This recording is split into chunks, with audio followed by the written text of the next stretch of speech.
Welcome to Braunhaven. We will be picking up where we left off 2 weeks ago. We had a little hiatus. I had a medical procedure I had to deal with, and so here we are. We are back. Where we left off, these guys were in. They are in the city of Olafsfeller, the capital of Stygina, and they have arrived during the Festival of Asa, which is a week long religious festival dedicated to the goddess Asa, known as the Mother's Stone. But all of the gods are represented during this festival, and the Styginians. Just like the same argument could be held for the Aztecs and the Maya, more so the Aztecs.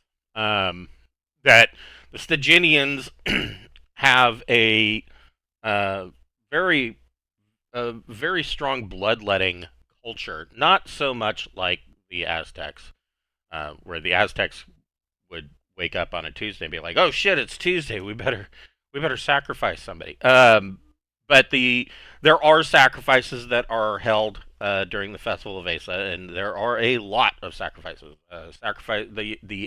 The festival goes on for a week, and from dawn until dusk, every day during that week, the druids of the Stygian and giant god pantheon do sacrifices.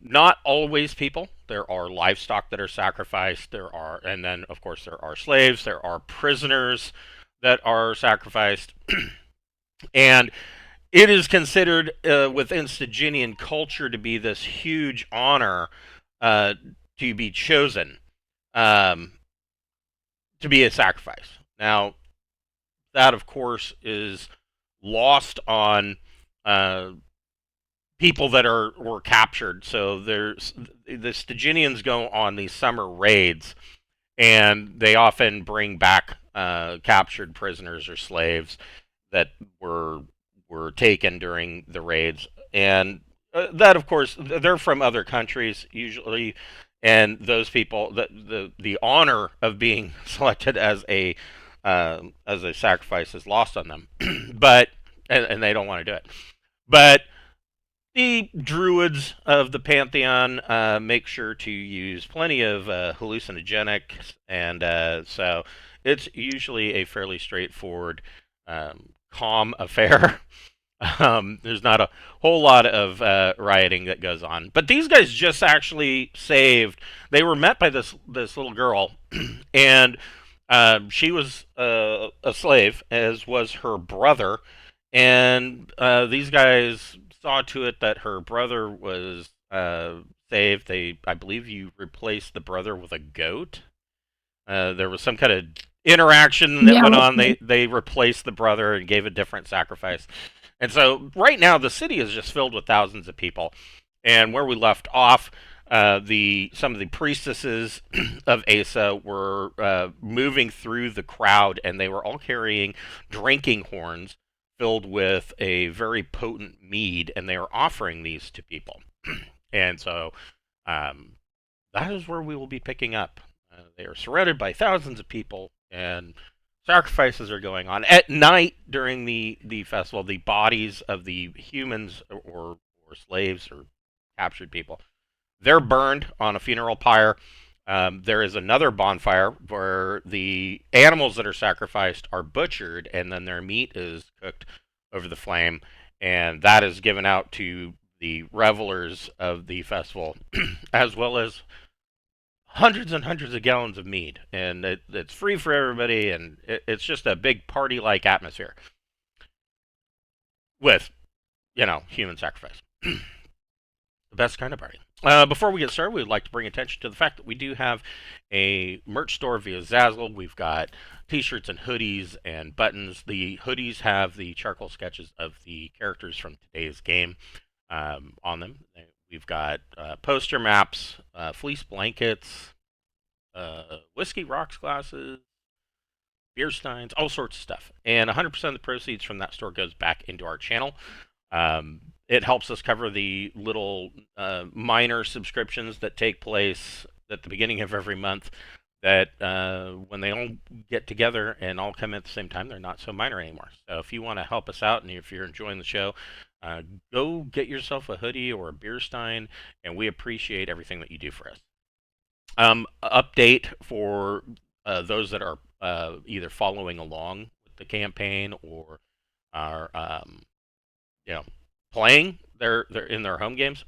The final book for the first campaign setting is almost done. I've got one final dungeon area.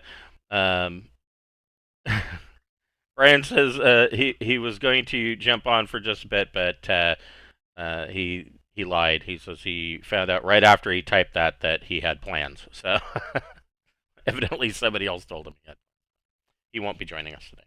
But yeah, the final book in the first campaign for Old School Essentials will be probably finished next week. At least the writing on it. I've got one dungeon that's going to be 3 levels to go to the grand finale, and then that book will go to editing and proofing, and so I anticipate that it should be up on Drive-Through RPG in PDF format, probably, if not by the end of next week, by the week following that.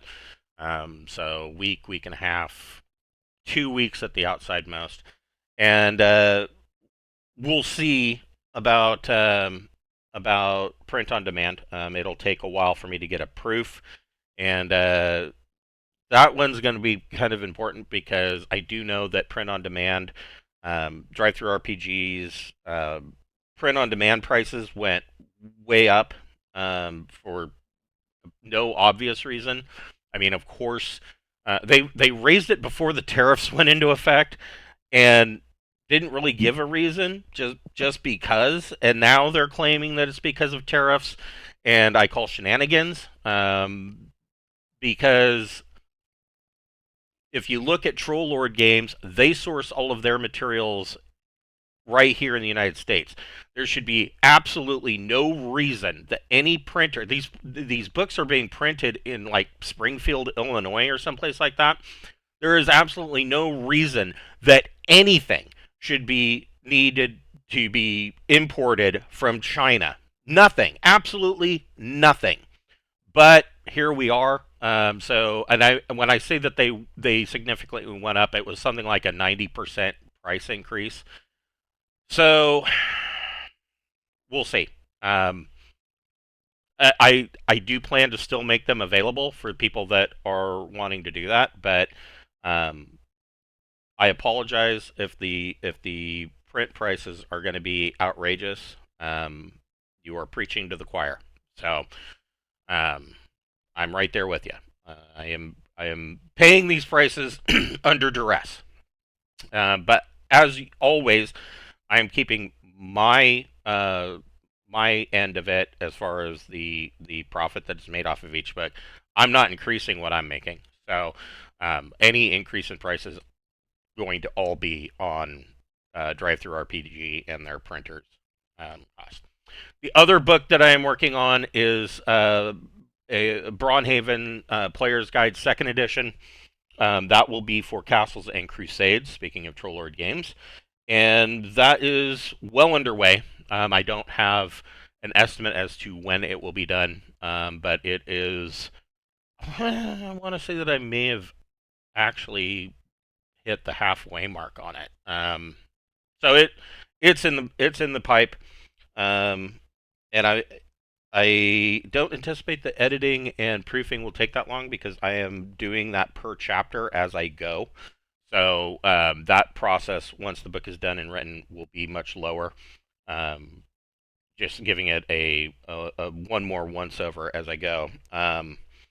It is going to be the most comprehensive look at the known world of Braunhaven that has ever been done.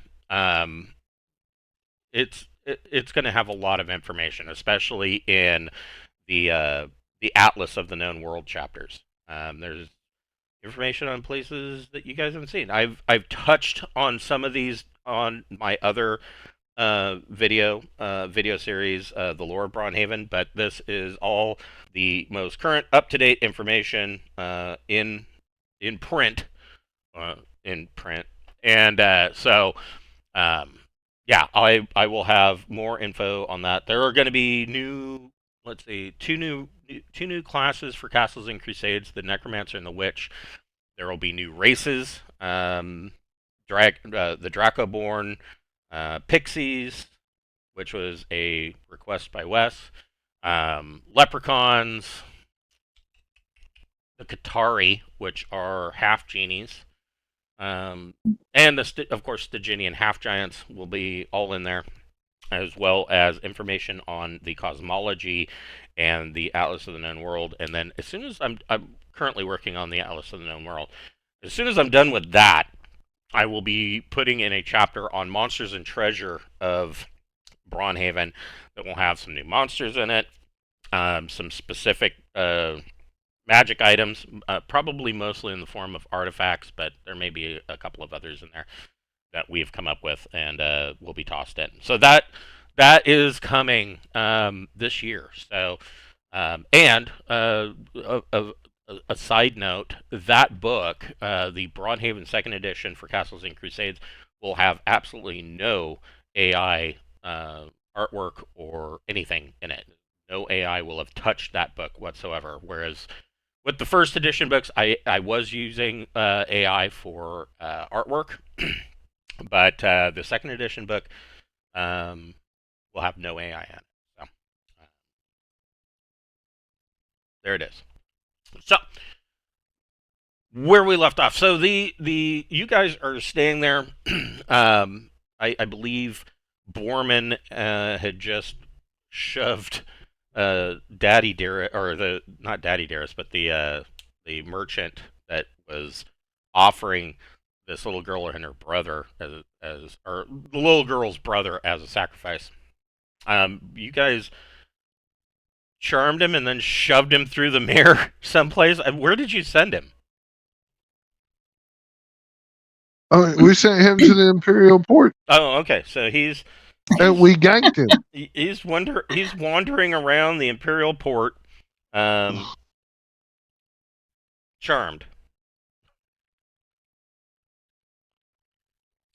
And so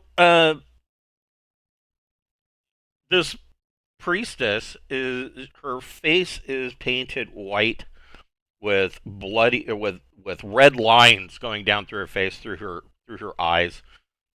Clearly, the red is from blood, like kind of like a worshipper / war paint kind of thing. And on the right side of her face, there's a big bloody handprint, and then the rest of her face is just all painted white. And she's wearing like a headdress with antlers, and she's got a white fur-lined robes on, and she's coming through the crowd, offering everybody that she comes up to a drink from this drinking horn.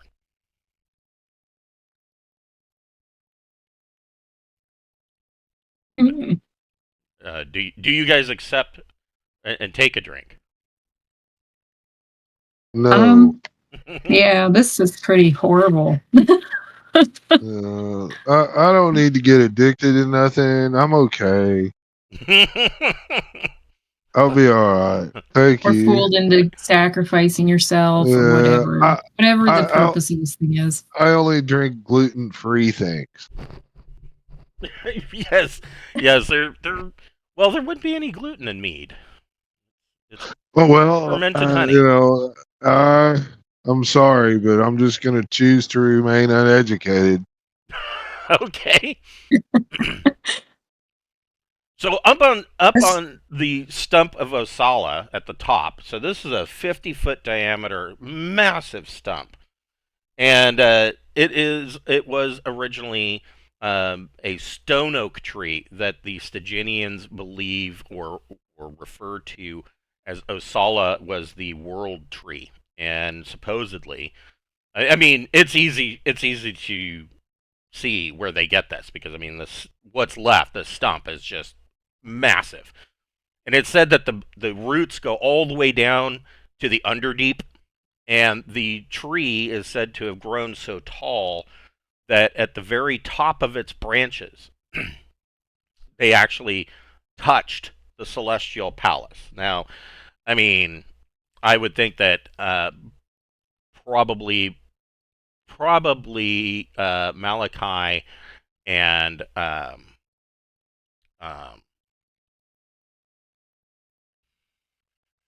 Alora would probably know that that's absurd, because they would have at least a little bit of knowledge about the planes. And primarily, you are currently on what is known, the known world exists in the prime material plane. And so if it were to be touching, you know, the celestial palace, that would mean that at some point at the tops of its branches, it actually reached out beyond the planes in order to touch the higher planes.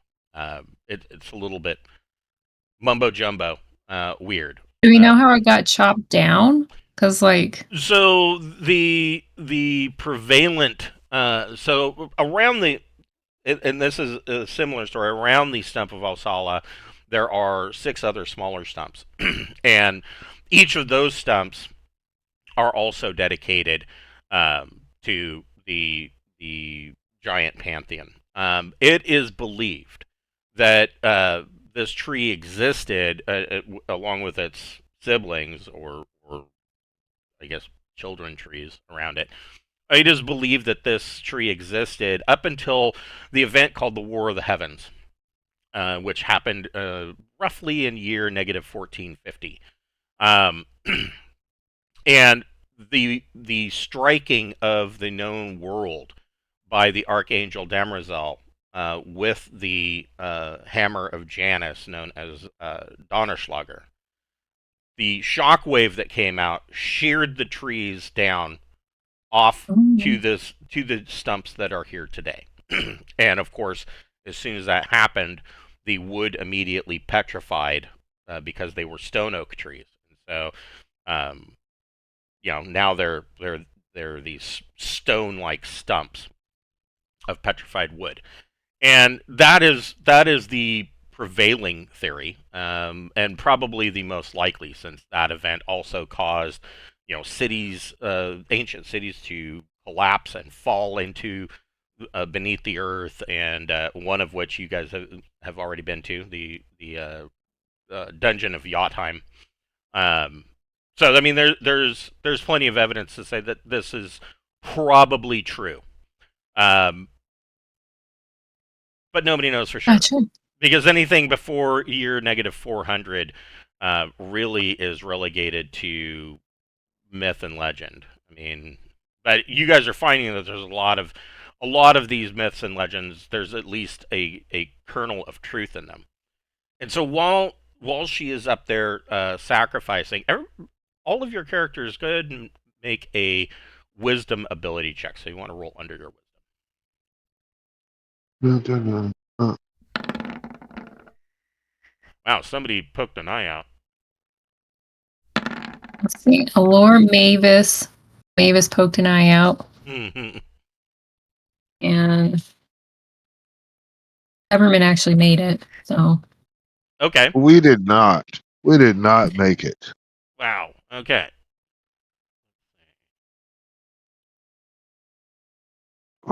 Yeah. Okay. So, so you said Alora made it? Alora and Peppermint. Alora and Peppermint. So, Alora and Peppermint, you guys are kind of, gathered with these thousands of people, and there's cheering and hooting and hollering, and probably more than half the crowd. This is early morning, just a couple hours past sunup, and there's most of these people are all either already hammered or they are still hammered from the festivities from the night before. So there's a lot of drunken, hallucinating people all around you. But that is not like Probably rougher than you would expect, but probably not entirely violent. Probably similar to like a mosh pit at like Wow. a Nickelback concert. So there's a lot of people that First are thing in the morning. yes, first thing in the morning. These people are already screwed. But you, so Alora and Peppermint can see that up on the top of the stump, looking down on the people, and there's an altar up there, and she's you know making her sacrifices. The high priestess, known High Priestess Odindus, is up there, and she.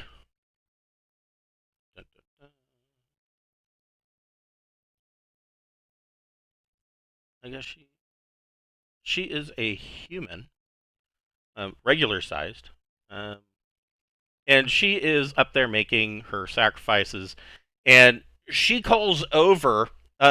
So Peppermint and Alora, you note that seems while she's doing all of this and chanting and doing the sacrifices, she is looking directly at your party. Okay, And that's a little weird. and no matter where you go, she's like one of those paintings. Both Alora and Peppermint feel like she's looking directly at that one person specifically, and like it's just a very hard, purposeful stare. And she turns finally, and she calls over one of the other priestesses and hands the sacrificial knife to her.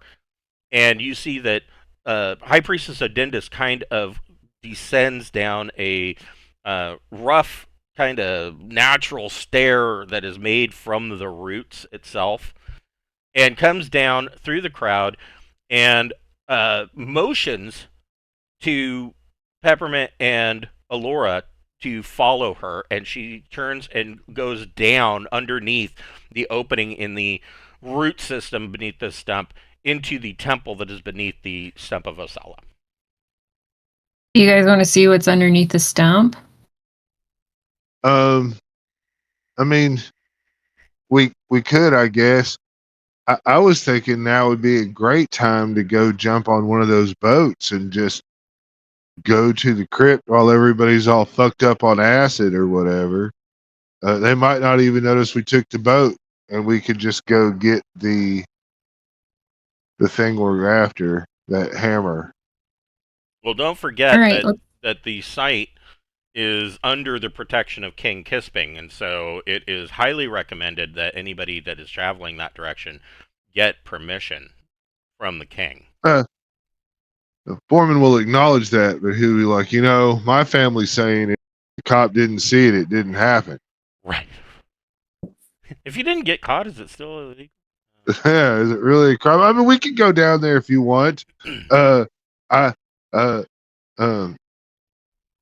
If we are going to slip away, maybe in all the chaos, we could animate some of these corpses, and that would really get people, to talk. Yeah, that would freak them out really bad. Yeah. Okay. That's a good distraction. Yeah. Can we see what's underneath the stump? It might be cool in there. All right, let's go under the stump, and then after that, I don't know, these crazy fucks. I think if we get them to do it, if we end up doing a quest for them, it's going to be fucked up. It'd be much more better just to face their wrath and steal their boats, maybe. Kind of the feeling I'm getting. But I mean, that might change when we get. They might have good food down in the stump. They got even better drugs under the stump. Yeah. So, you guys make your way, following. She motioned for you to follow, and you make your way down under the stump, and you see High Priestess Odindus Tumidater, and she is standing over a corpse that has been sacrificed and has been kind of sponge bathed, so the blood and whatnot is all cleaned off, and there is just this pale corpse. Malachi would be completely um, uh, would be completely used to this in his necromantic studies. And High Priestess Odindus is standing with over the corpse with a very sharp piece of flint, and she's dipping the tip of the flint in octopus ink and is tapping the back of it with a small mallet, and she is tattooing this corpse. And without even looking up, she says, "I know why you have come. You seek Donnerschlag. The hammer of Janus does exist, and you have come to the right place to seek it. Across the Frostholm Sea, on a frozen berg, you will find the Archangel Domrazel's tomb. But be forewarned, the site is under the king's protection, and you will need his permission to seek it out. I will speak a word on your behalf, but you will ultimately need to convince him." And she just keeps tapping. Tap, tap, tap, tap, tap, tap. Wow, that's cool that she is going to vouch for us. Yeah, I mean that sounds wonderful. Do you have any questions? She seems to know quite a bit about the Archangel Damrazel and about this tomb. What are there any signs to look for, when we're going to the tomb? Is it easy to find? Shh.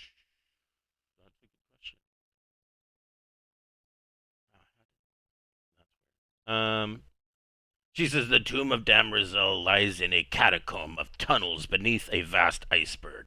Cunning traps have been laid to prevent those that seek such a terrible weapon. I can give you a path, but only the faithful may pass unmolested. Ooh. Well, we sure don't want to be molested. It's true. Not want to be. Any other questions?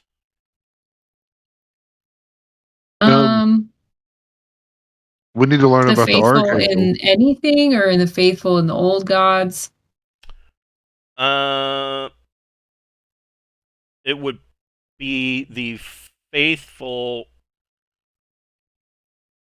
That's a good question. It would be. I mean, I have pretty regular bowel movements.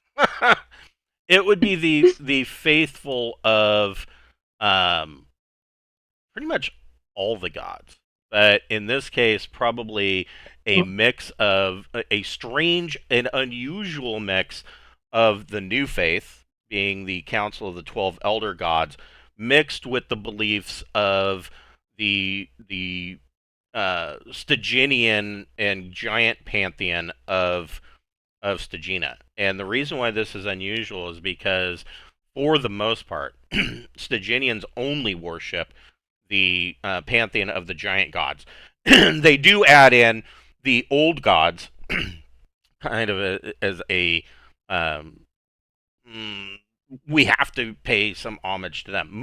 And this would probably be the stance that Mavis would take, would be that most scholars think that there's a lot of tie-in between the old gods and the giant pantheon, to the point where like, for instance, the king of the giant pantheon is Jurywr, who is supposed to be, I believe, a cloud giant.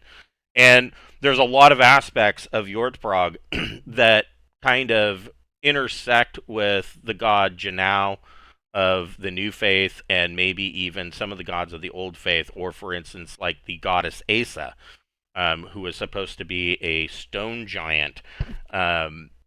Kind of matches a lot of the same aspects as the Montes, who is of the old gods, and he is known as the mountain father and kind of the king of elemental earth. And so a lot of scholars, especially those from the new faith, kind of say, well, all of these are the same deity, you're just giving different aspects of them different names. Of course, the Styginian druids and priestesses are all like, no, that's ridiculous, you don't know what you're talking about. The rest of Stygina, whenever clerics or paladins have come in wanting to save the savages by proselytizing the new faith, a lot of those guys don't ever come back. They probably end up on the stump of Osala at dawn during the festival. It's not that the Styginians hate the new faith, it's that they have their beliefs and they don't need to hear you preaching about yours. And so a lot of those guys end up dead or Oof. or disappeared. Um, she does tell you that she says the archangel Damrizel was a sword archon of the god Janus and was one of the three archangels sent to the known world to destroy the three during the War of the Heavens. Damrizel descended from the heavens as a meteor strikes from the night sky, striking the known world and shattering the ground. The scaleless mountains grew higher, the land was fractured, and the frost-home sea was formed, bringing in the cold of the northern reaches across the land that is now Stygina. This was an ultimate act of sacrifice on the part of Damrizel, and the Archangel was not heard from again. But do you believe that such a creature can be destroyed? The Hammer of Janus is an artifact of godly might in the right hands, and a potent weapon in the hands of mortals. I have seen the hammer, as have all high priestesses before me, embedded in the ice at the foot of Damrizel's resting place. It is the King of Stygina's solemn duty to make certain that Donnerschlag not fall into the wrong hands. Should the giants ever gain such a weapon, the entire world would fall under their sway. Well, Wow. we're going to need it to go to a mission. What do you suggest we do with it after we no longer have a use for it? Hmm. So she says, we don't want to we don't want to just steal your artifact. We just need to borrow it for a while. right. That's true. So she says, I have foreseen that you are on a holy mission. You may not know it yet, but you are chosen among the gods to rid the land of a great evil. She says, the king has many enemies in the Glacian Empire and in the giant holds. Playing to his fears and sympathies, offering favorable deals, and playing upon his generosity will gain you the permission you seek. The king is smitten with the beauty of Jarl Brynhild Bjornolfsdottir of the city of Ironmund. Were you to gain her hand in marriage for him, he would certainly grant you more than you desire. That may be your in with the king. Mm. So where would we find these people? Are they here at the festival? So she says yes. First, we must speak to the king before you can travel to the tomb. But if you so wish, you could journey to Ironmund to speak with Jarl Brynhild. The Jarl's not here at the festival? She is probably slated to arrive. She has not arrived yet. I mean, so, and let me show you on the big map.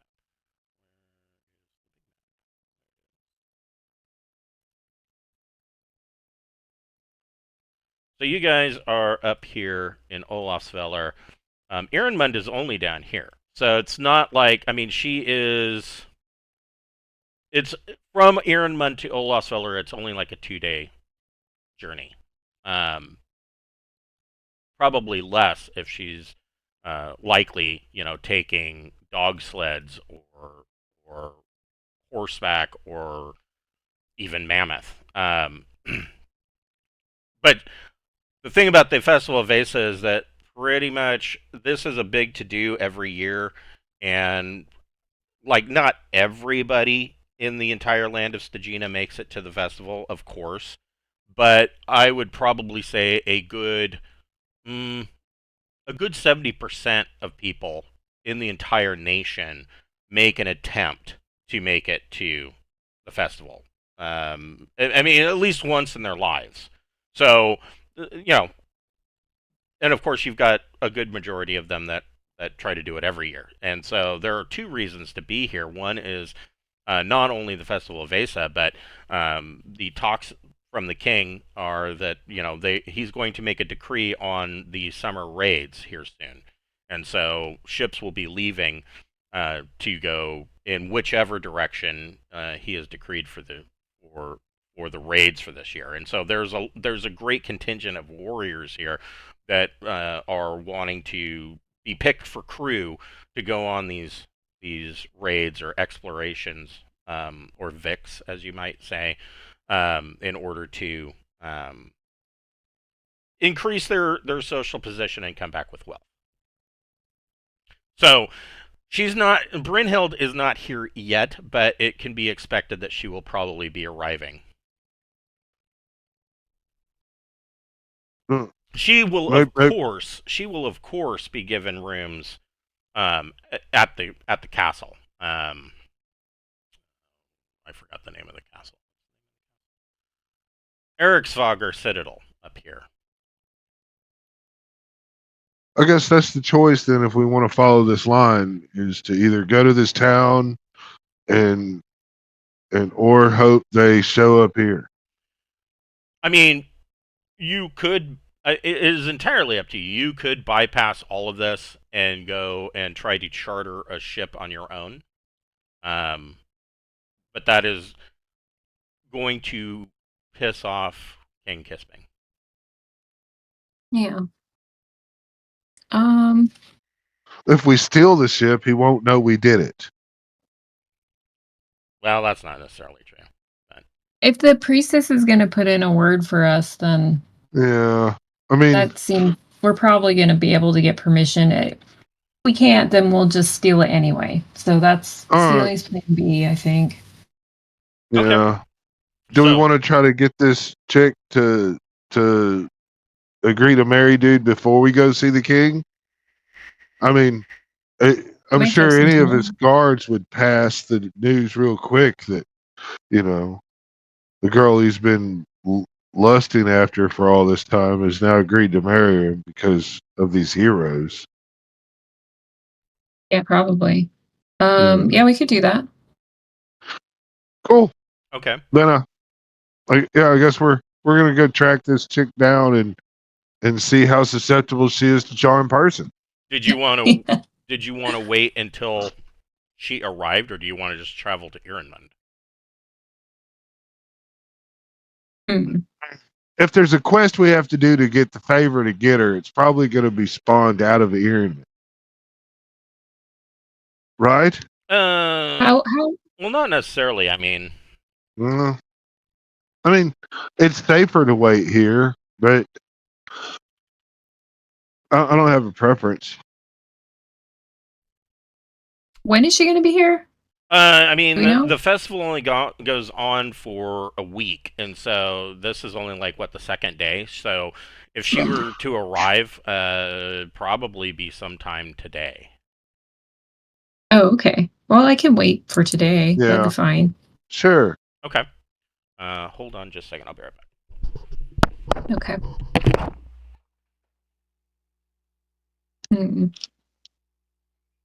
We can send her to the Imperial Port too. That's true.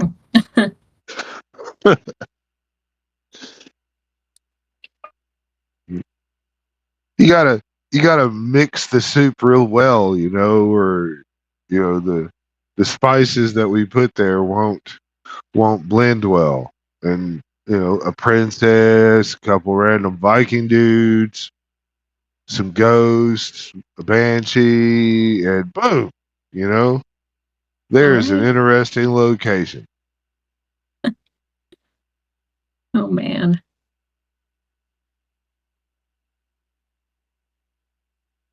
I'm gonna grab something too. I'll be right back. Okay.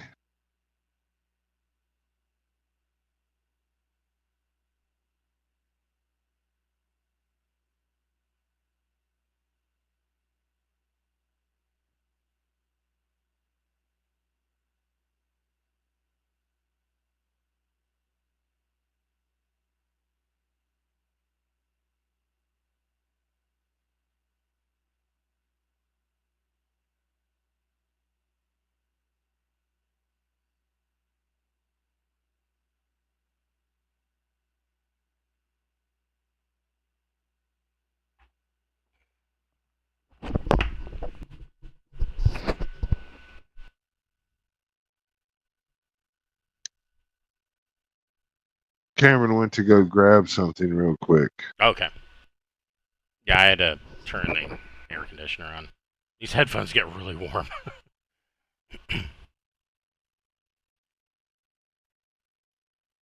Well, I think we're going to try to catch. Oh, she's back. I think we're going to try to catch this princess or whatever as she comes into town. Okay. So,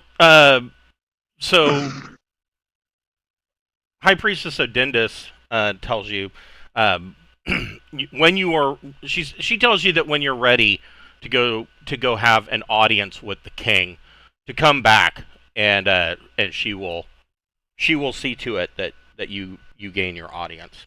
And so you kind of come up out of, you don't really have a whole lot to do. Is there anything in particular that you want to do while you are waiting for Jarl Brynhild to arrive? I think I'm just. So is talking to the king like something we could do to spend some of the time? Or is she she's busy tattooing bodies and stuff?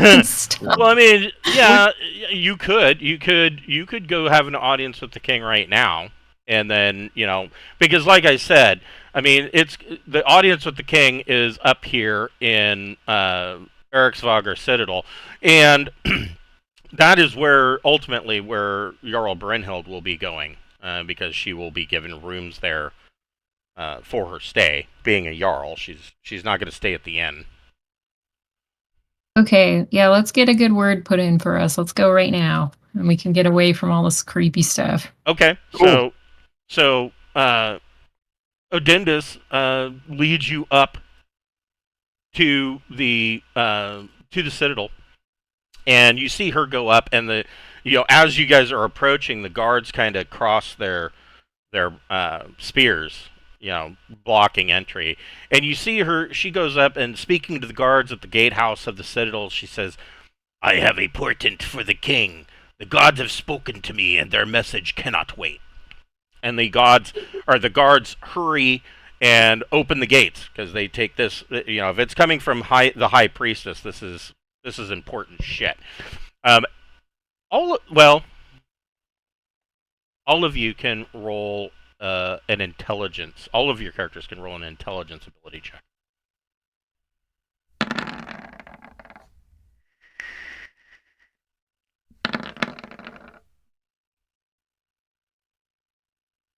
Oh, one of Borman's characters got a migraine.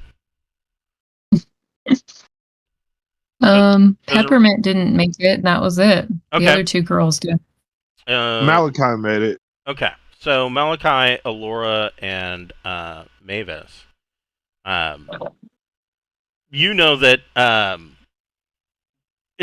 there are a couple of oddities. So the first thing that you notice is that the guards are prohibiting, even on the surface.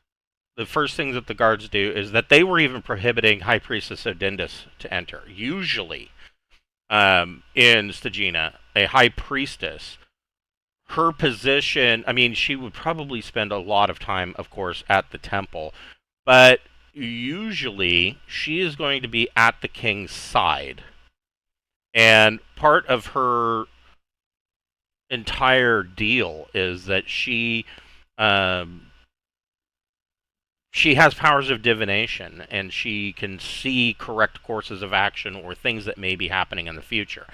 So it's apparent to you three that something happened, because apparently she's not always welcome at the Citadel. She's not always welcome at Kisping's side. Mm. And so... I hope her... Okay. No, go ahead.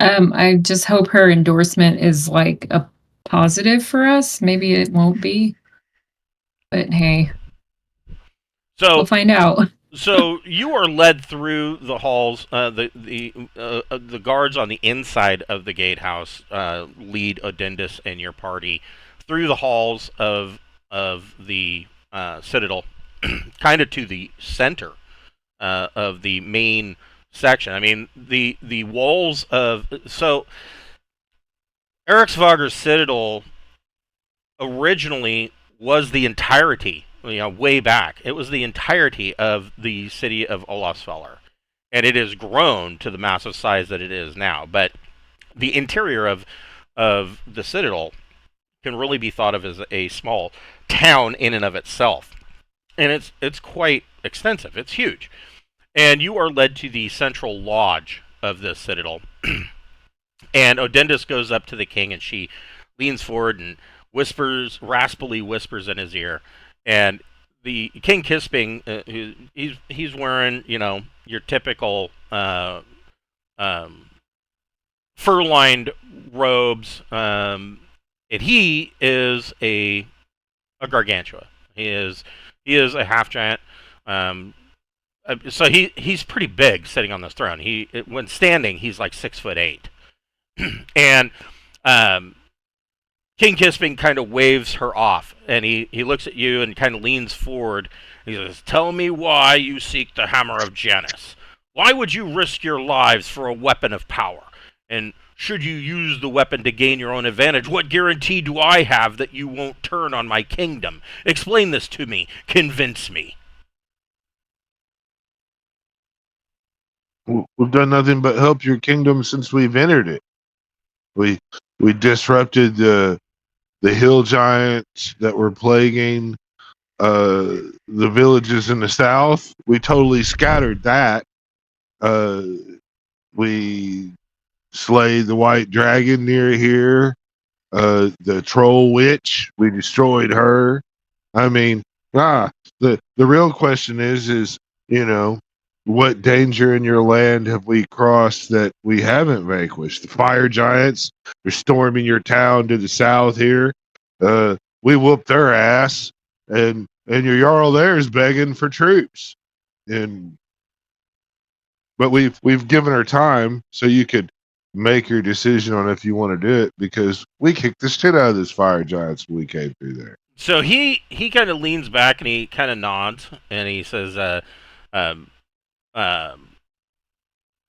of course, many of these things that you've done probably haven't reached Olafsvjord yet, but you've provided enough details that obviously you've been there and you've seen what was going on. It's not like King Kisping is unaware of like the fire giants. It's not like he was unaware of the problems of Sudor and the hill giants that were attacking the town of Arlos. He knows about all of this, and so he kind of leans back and he nods knowingly, and he strokes his beard. And he says, "What do you need with Donnerschlager?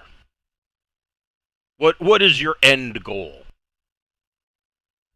Well, we're going to put Queen Allura on the throne of the Braunhaven Empire and reestablish it.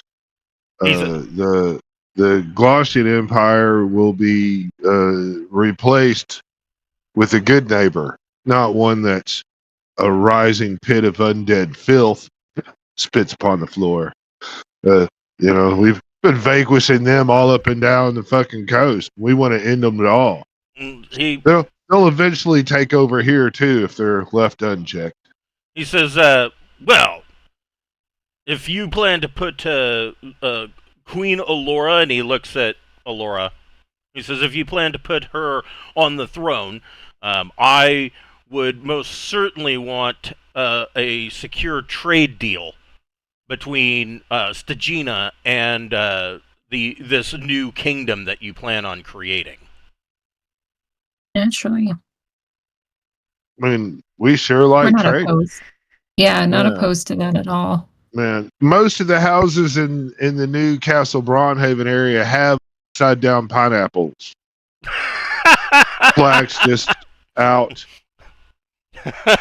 All about the trade, buddy.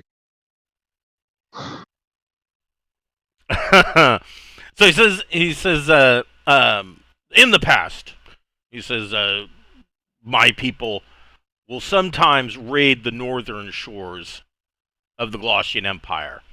And this is only done when we have leaner years. Those lean years wouldn't be so crucial in our decision if we had a secure trade deal, which would allow my people to do more exploration and perhaps seek out other sources of income. And so, yeah, basically, he's wanting to secure a trade deal between Stygina and the Glossian Empire. He's also aware that and has questions. He says, that he's completely aware that the Imperial port was closed by Emperor Belution at the behest of Vuslax. The official reasoning being that they didn't want to spread the demon plague. King Kisping knows that that's bullshit. The reason why they closed the Imperial port was to prevent the commoners from the ability of contacting other nations for assistance or hiring mercenaries. Mm. We've been in the Imperial City as well. He says, do you have plans on reopening the port once you have taken power? There'll be a little house cleaning that needs to be in order first. And there's been some rather nasty entities spawn up in the in the Imperial. There is a banshee and a revenant running around. It's a very crazy place. And he kind of chuckles and nods, and he says there are even greater threats in the Imperial City that he's well aware of. And he says that if you plan to if you can secure a trade deal, and plan to reopen the Imperial port, that would be a benefit to Stygina because they could bring what their trade goods directly to the Imperial port. And he says, so if my understanding is then that you are planning to put an end to Belution Cestus and take control of the Glossian Empire, what are your plans for Vuslax?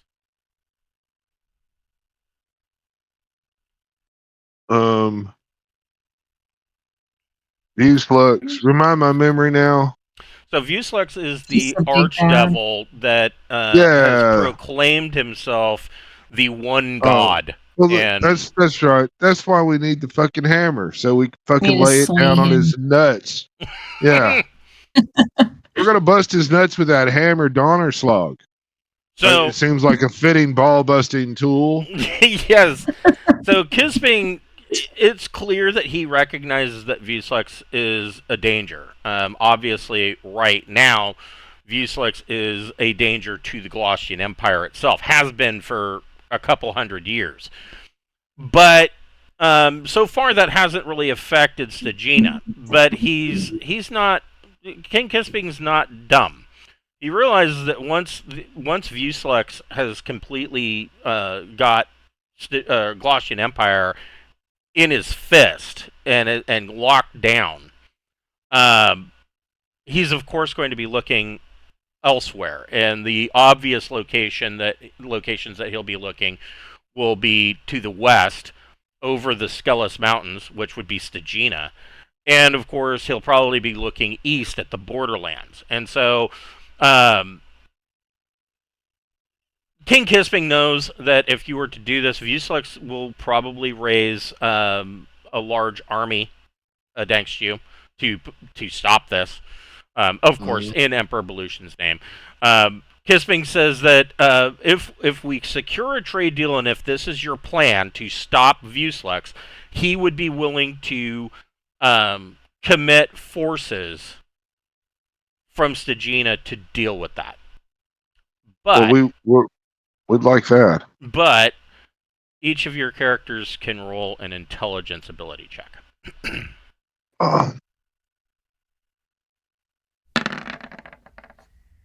Yeah. Wow. Shit. All mine made it. So okay. Yeah, so did mine. So all of six made it. So the thought, and whether you want to voice this or not, the thought has popped into your head that he's offering to commit forces, and he even suggests a two-pronged assault.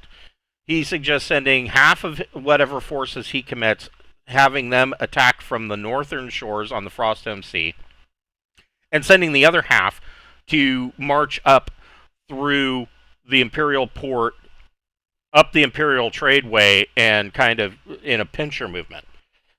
Now, the thought occurs to you that so far he has left the town of Skoder to its own auspices, not refusing.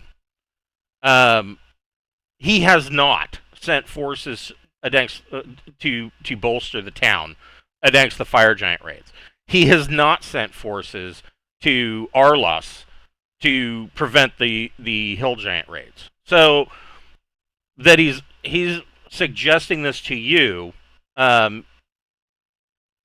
raises questions in your mind. He's probably full of shit. Is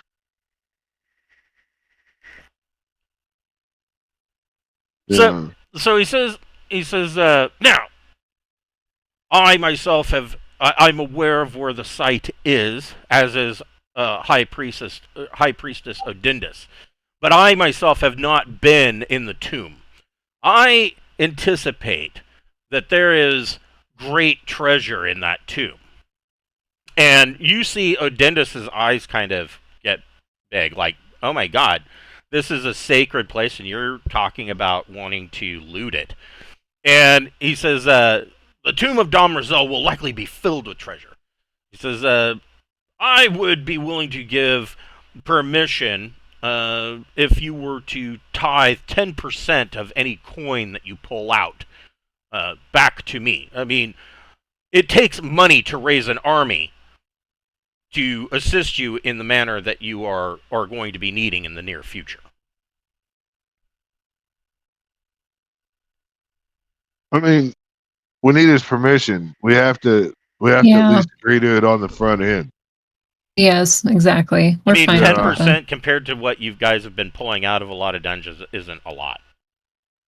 Right. Yeah, well, that's true too. We are really wealthy. And we get a major bonus if we tell him he can't get paid, or just don't pay him. If we just put it through the mirror. Yeah, it'd be like, I don't know what you're talking about, or just avoid this town on the way back. I mean, if we don't think he's going to bolster troops, then we lose a lot of lose. We'll see how it plays out. I was thinking we could off this dude and maybe deal with his replacement if it goes, if he doesn't want to put up, we could, you never know what you're going to get then, though. He's just asking 10%. I'm okay with it. All right, we'll see. Yeah. So, so you guys agree to this.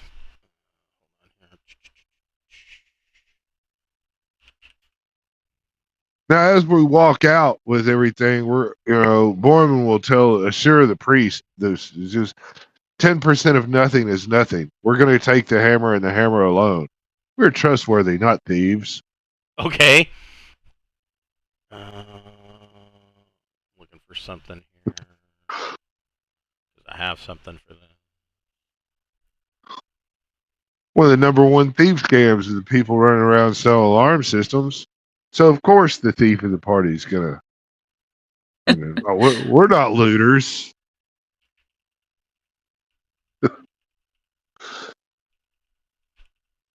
That's a good point. You wouldn't advertise it. Yeah. Yeah. And the vaults of the cities that we've gone through have never come up empty after we've left. Not once. Never.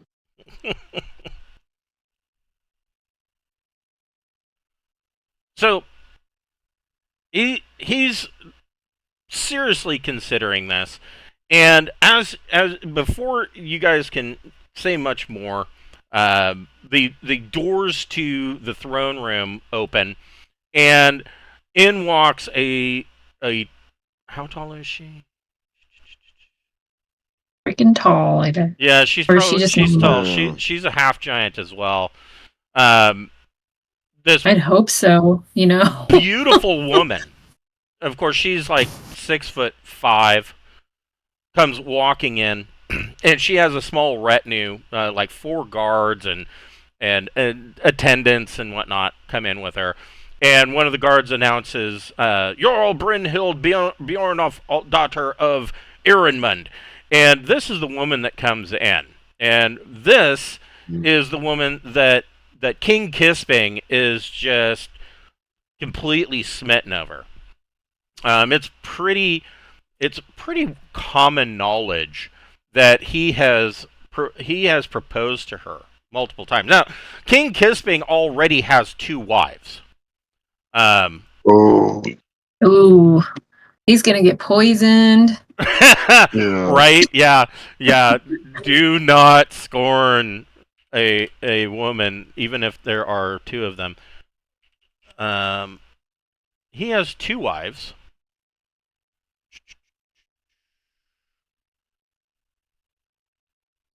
Tofa and Ingun. Now, the strange thing about this is that neither Tofa nor Ingun has been given the title of queen. But in his numerous proposals, at least the later proposals that he has given to Jarl Brynhild, he has promised that he would make her queen of Stygina. And if that were to happen, I mean, the obvious thing is that Tofa and Ingun would be kicked to the curb, probably removed from the Citadel, and whatever Styginian divorce is, usually it just means they're fucking gone. And so they're not real happy about all of this, or everything. However, Jarl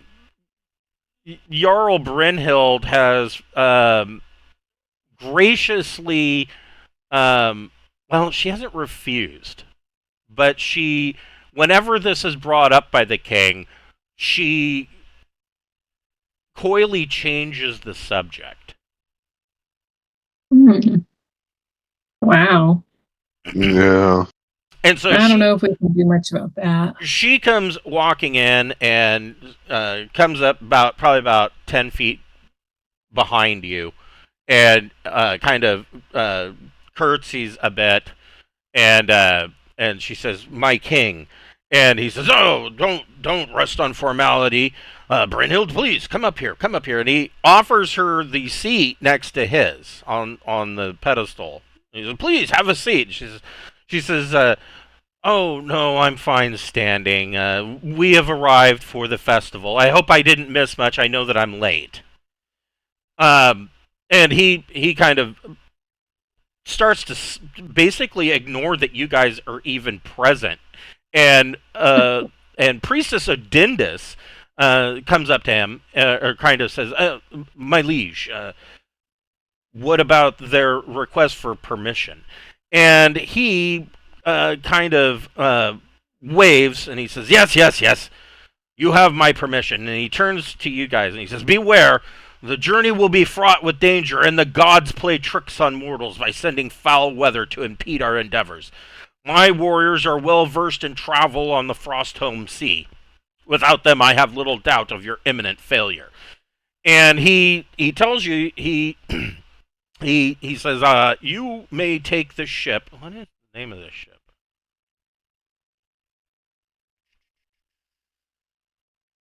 I guess it doesn't have a name. But he says that he will supply you with a longship. And Styginian longships are some of the best in the world. and a crew. And he says, "Go to the docks and seek out Captain Erling Liffelsson. He will ferry you across the Frostholm Sea to the tomb of Domrazel." Cool. And then he Thank you. immediately just turns his back on you, goes over, and starts fawning all over Brynhild. He's practically drooling. Ugh. He needs to calm down. He needs to check his riz. Yeah. Gosh. Okay, we didn't even have to help him with that part. We just got permission. That's pretty great. Yeah. Let's go. And just There's Not people getting sacrificed left and right in awkward social situations. We just gotta escape into the sea. Yes, yeah. we'll just our entire party just quietly walks off into the sea, never to be seen again. Hey Chris, has any character like ever committed suicide during a game that you ran? Oh Like on Jesus. purpose? No, not so much. Okay. But they've done I didn't think so, purposely but I just stupid things that what makes one question.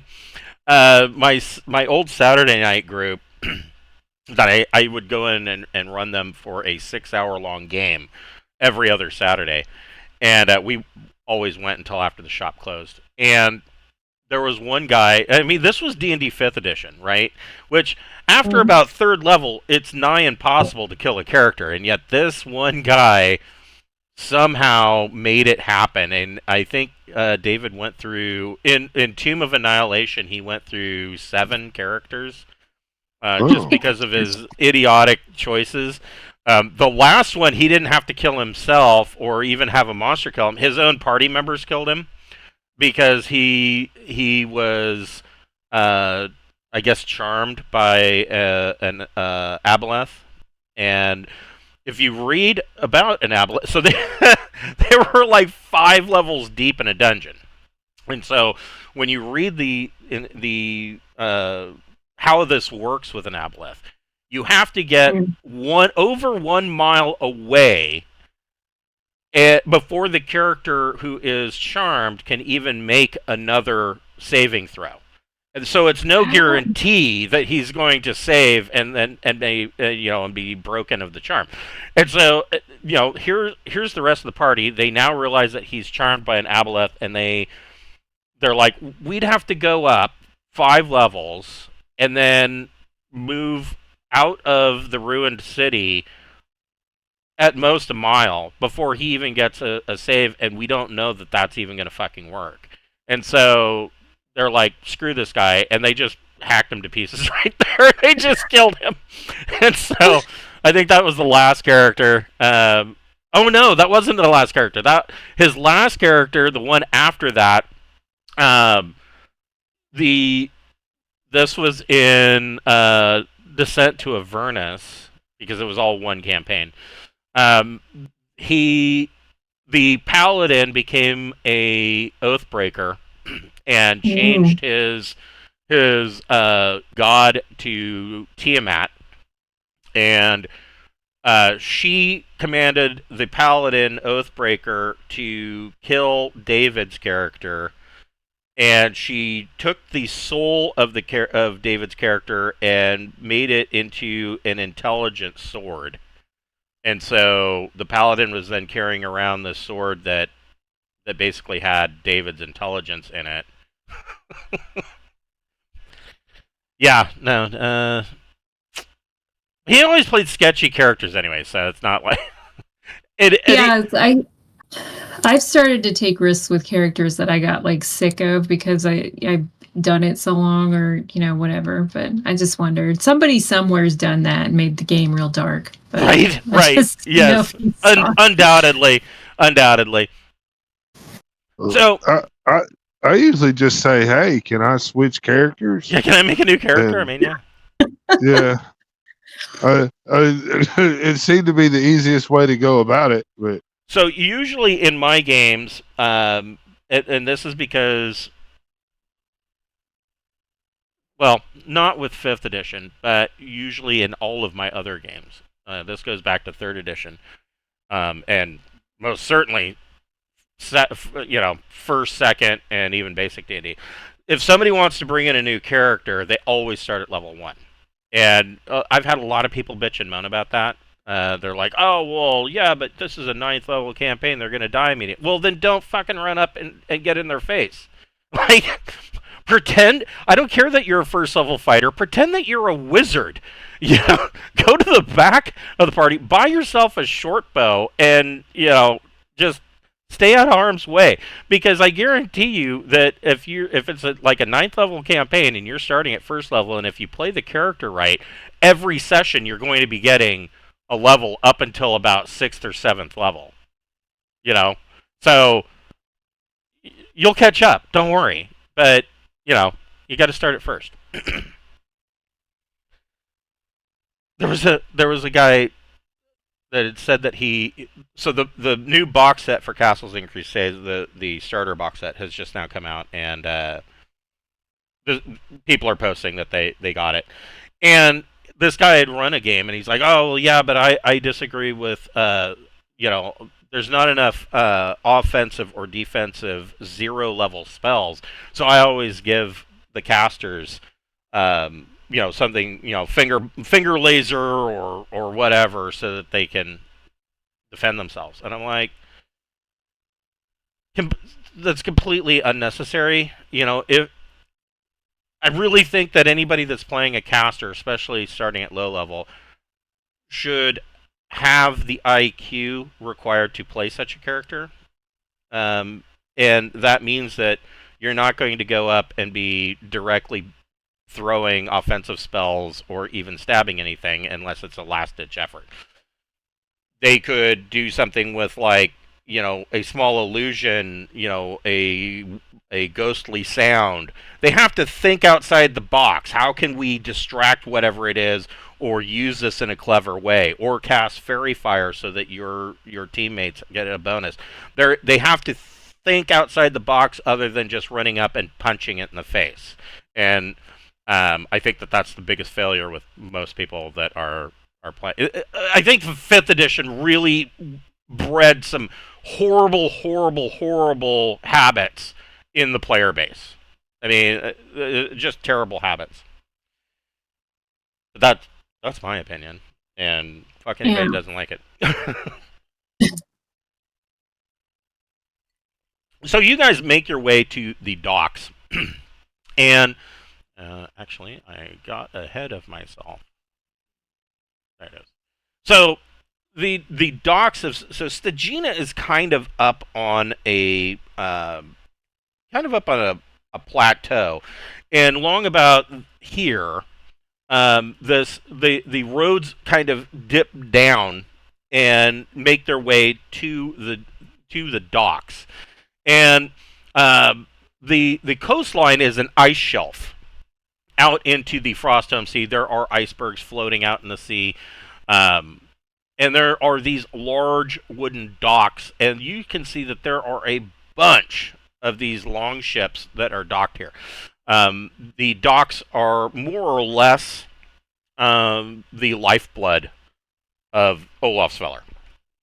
They see constant use throughout the entire year, and right now they are all packed with people. There are not just the sailors on these ships aren't just sailors. They are warriors in and of themselves. I mean, most Styginians, they have a automatic secondary skill as a cartographer or a seafarer or a rigger.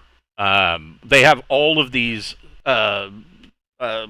ocean-bound sailing skills. Every Styginian, it doesn't matter where they're born, has these skills.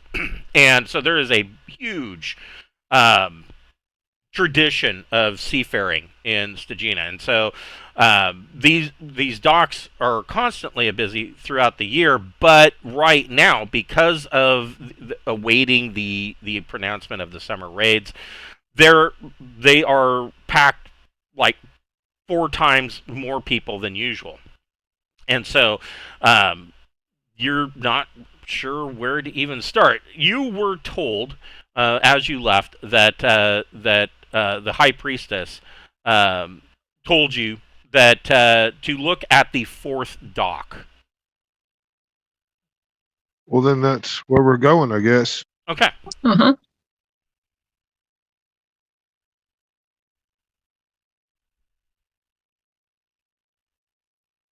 And so you come down to the 4th dock, and you can see that there are a lot of Styginian crew members that are loading supplies, and you can see that there is a half giant, and he's got a typical metal helm on, and he's wearing heavy fur cloak, and he looks up and waves you over, and he says, "Hi, are you the people that the king wants me to take over to the burg?" That's Yeah. us. Silly, good. And so he tells you, he says, "Oh, so you won't just be passengers. I expect you to help out to board the ship on the journey. It shouldn't take very long." Excellent. Yeah. I mean, whatever. We're just trying to get there. And so I have stats for a Styginian longship that I will share with you. Cool. Have you ever seen a big sea monster or anything out here?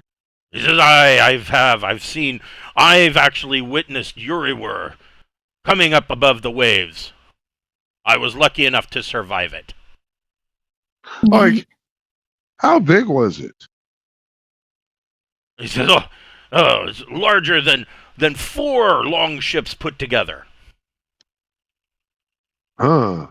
So, let's say you had some really big chain and a really big hook to kind of grapple into it.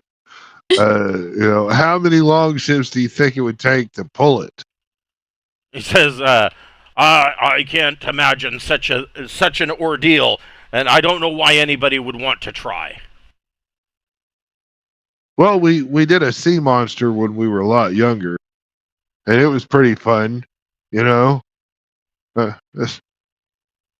So gotta keep life exciting. this is the stats for Longship.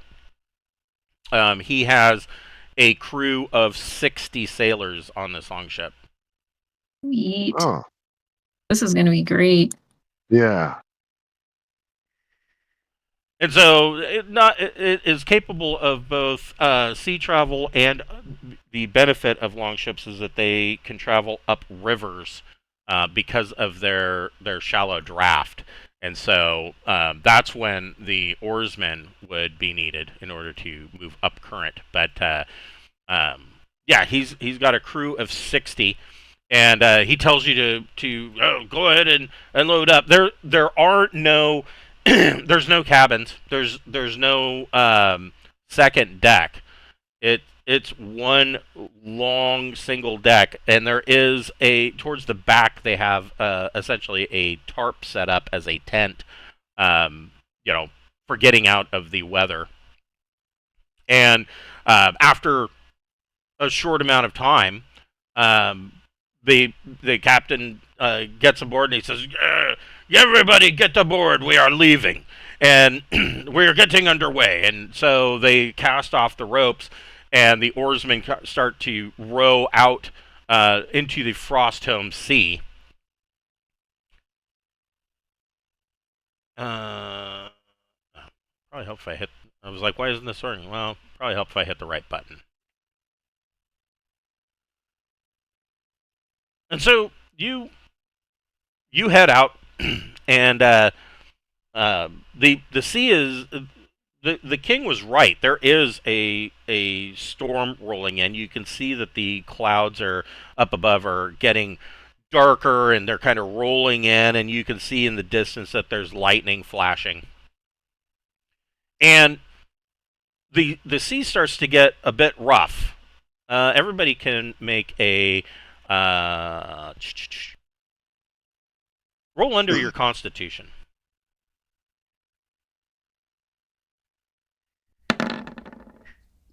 Ooh, boy. Who got that 20? Borman is not feeling very good, but Malachi feels fine, and Goodman did not make it either. So I take it Borman got the nat 20? Yeah. So Borman is just he's hanging on to the deck railing, as the ship is literally catching air off these waves and slamming back down, and he's just puking his guts out. How Peppermint's right there next to him. Yeah, so. Peppermint is like is doing her best. But she and Goodman, I was going to say they look rather green, but Peppermint probably already kind of looks a little bit green. Yeah, yeah, this has been rough. yeah, this is rough on them. You guys are just simply not used to being out on a ship. Oof. Here.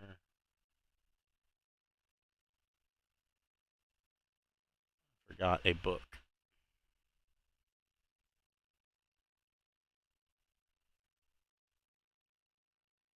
There we go. And so you guys are the sea is just crashing up and down. There's lightning, rain starts to kick up, so you kind of most of you move under the tarp to get out of the weather. Of course, Borman is kind of stuck in his position. It's either that or he gets to puke on everybody. And so after a while, though, the sea starts to calm down. You can see that looking around you, you can see that the ocean is uh, in white caps with 30-foot waves, but they seem to be going around this area of calm, and the captain, Captain Liffelson, said, "Everybody be aware." And you see that all of all of the crew, well, of course, half the crew are still manning the sails, but the rest of the crew draw their weapons and are looking out over the bow of the ship at this calm sea. What are we? Yeah, something too. Let's do something. We've got 2 people with brooms, right? Yes. That's true. Yeah. And there's 6 to fly of up us. And look around, I guess, and see if we can spot anything. Okay. Yeah, I have the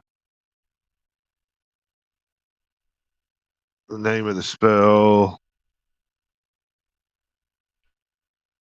I think it's 3rd level.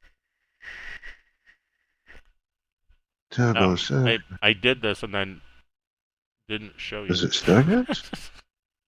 Oh no, I did. Yes, I did. All right. I was like, did I create stats for the Styginian launch ship and then just not show you? No, I did.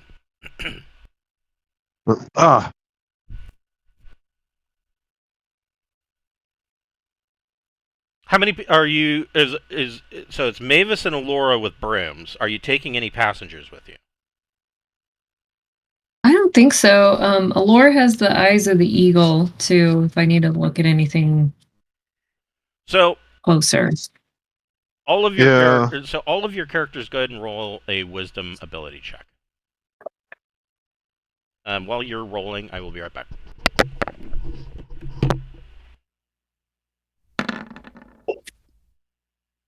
All my guys made it. Nice.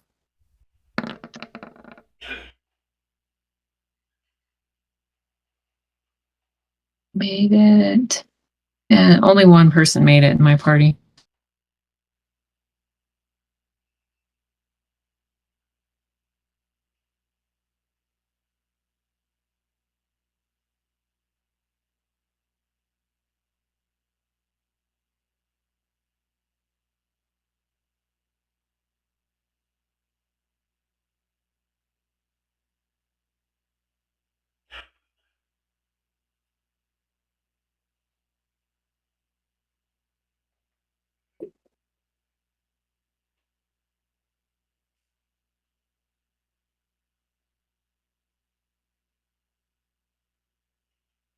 Just remember that there used to be The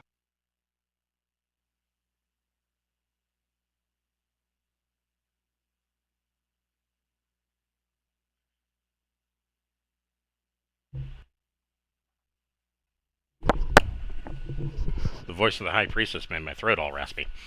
Let's see here. So, Wes, which one of your characters made it? Any? Yes. Okay. All of them? All mine made it. Yeah, I do think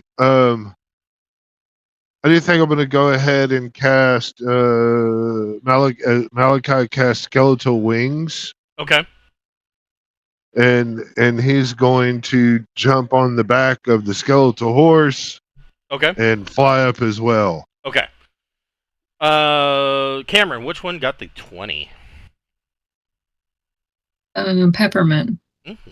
Okay. Uh, did the other two Alora make it? made it though. Alora did. That's it.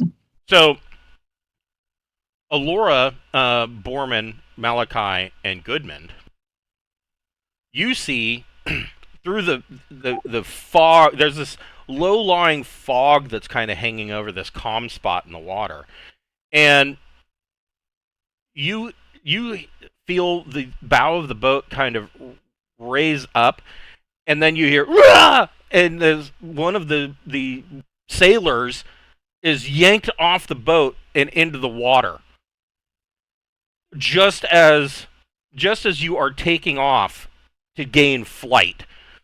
As you guys get up above, you can see that there are tentacles coming up out of the water all around the ship. Oof. Are we rolling initiative? Yep, we are about to. Okay. I know how to do this. Okay, you have to hit each tentacle with 3 cannon shots, and then you have to keep spinning the boat around as we do cannon shot. That's for Sea of Thieves. I'm just talking shit. Yeah. Sea of Thieves. I do love that game, but my Dune Awakening has consumed my life. Yeah, So, it's pretty tranquil most of the time. most of the time. Yeah. And you can tell if there's not any kind of special cloud in the sky to mark like a skeletal fort or anything, then Right. that's when the Kraken spawns. So, just don't go in deep sea if unless there's a cloud in the sky. Right. Right. Yeah.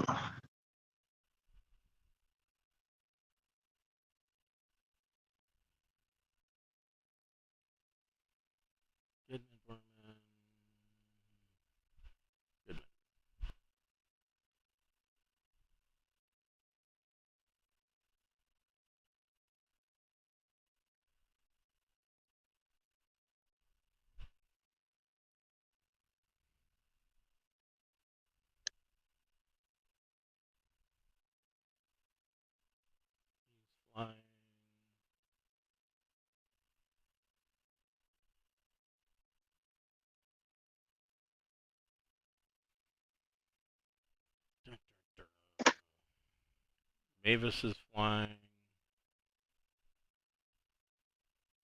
Okay. Let's see.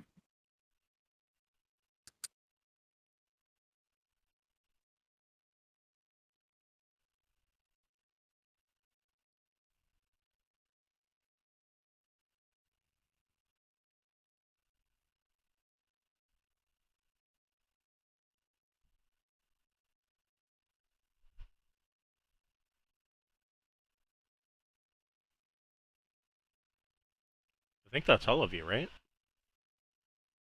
Yeah, I think so. Okay. And I mean, I need to put them on, or put Jurywr on the board, at least for the sake of initiative.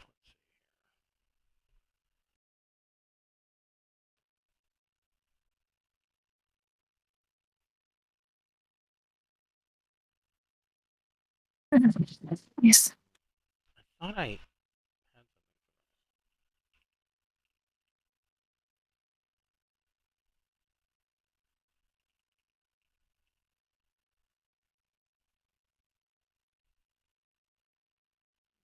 maybe not.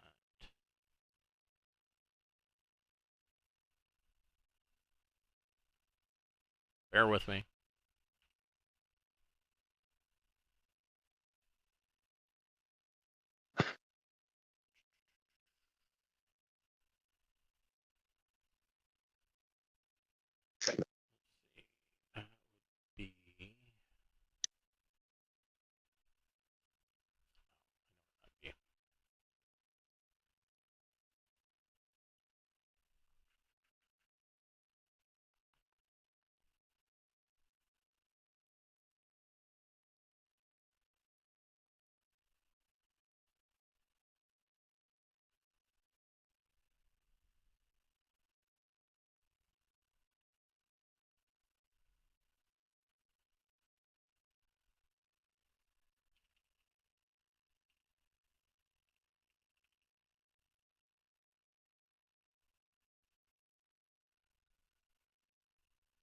right.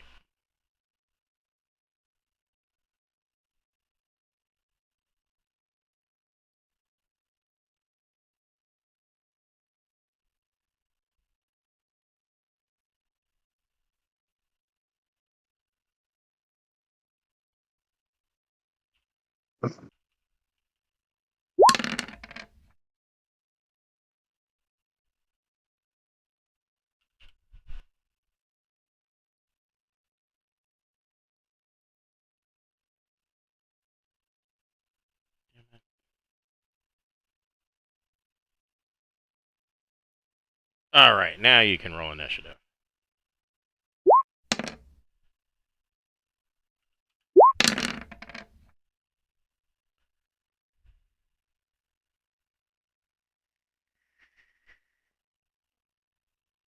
You got a niche for Malachi? Yeah, I'm getting there. All right, there you go. Okay. So, Borman, you see that up here, this is where the crew member was yanked off the side of the boat. What does Borman want to do? Shrink this map down. Borman wants to kind of move. Yeah, no problem. He's gonna move over here to this rope, Okay. and he wants to tie the rope to an arrow. Okay.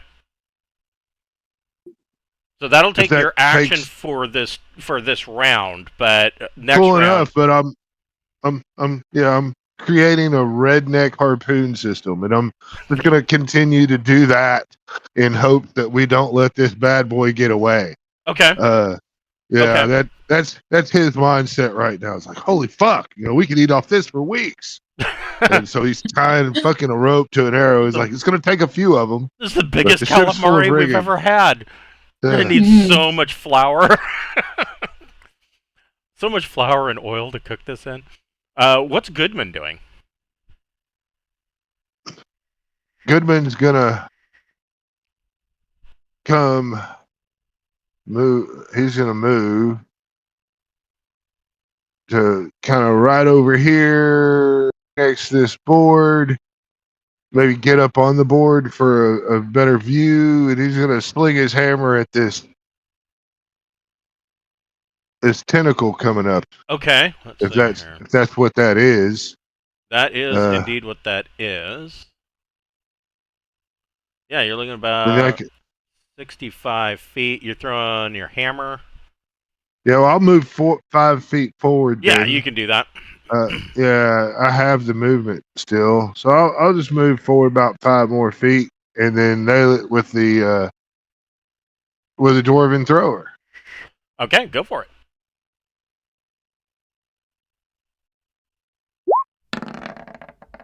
There's an 11 hit. No, surprisingly, your dwarven thrower, the tentacle kind of undulates around it, and the hammer swings around it, comes back to Goodman's hand. Malachi, you are on your skeletal horse, your skeletal Pegasus. Yeah. I've got to do it. I think I have everybody within range to do the haste. I think it's 60 feet. Yeah.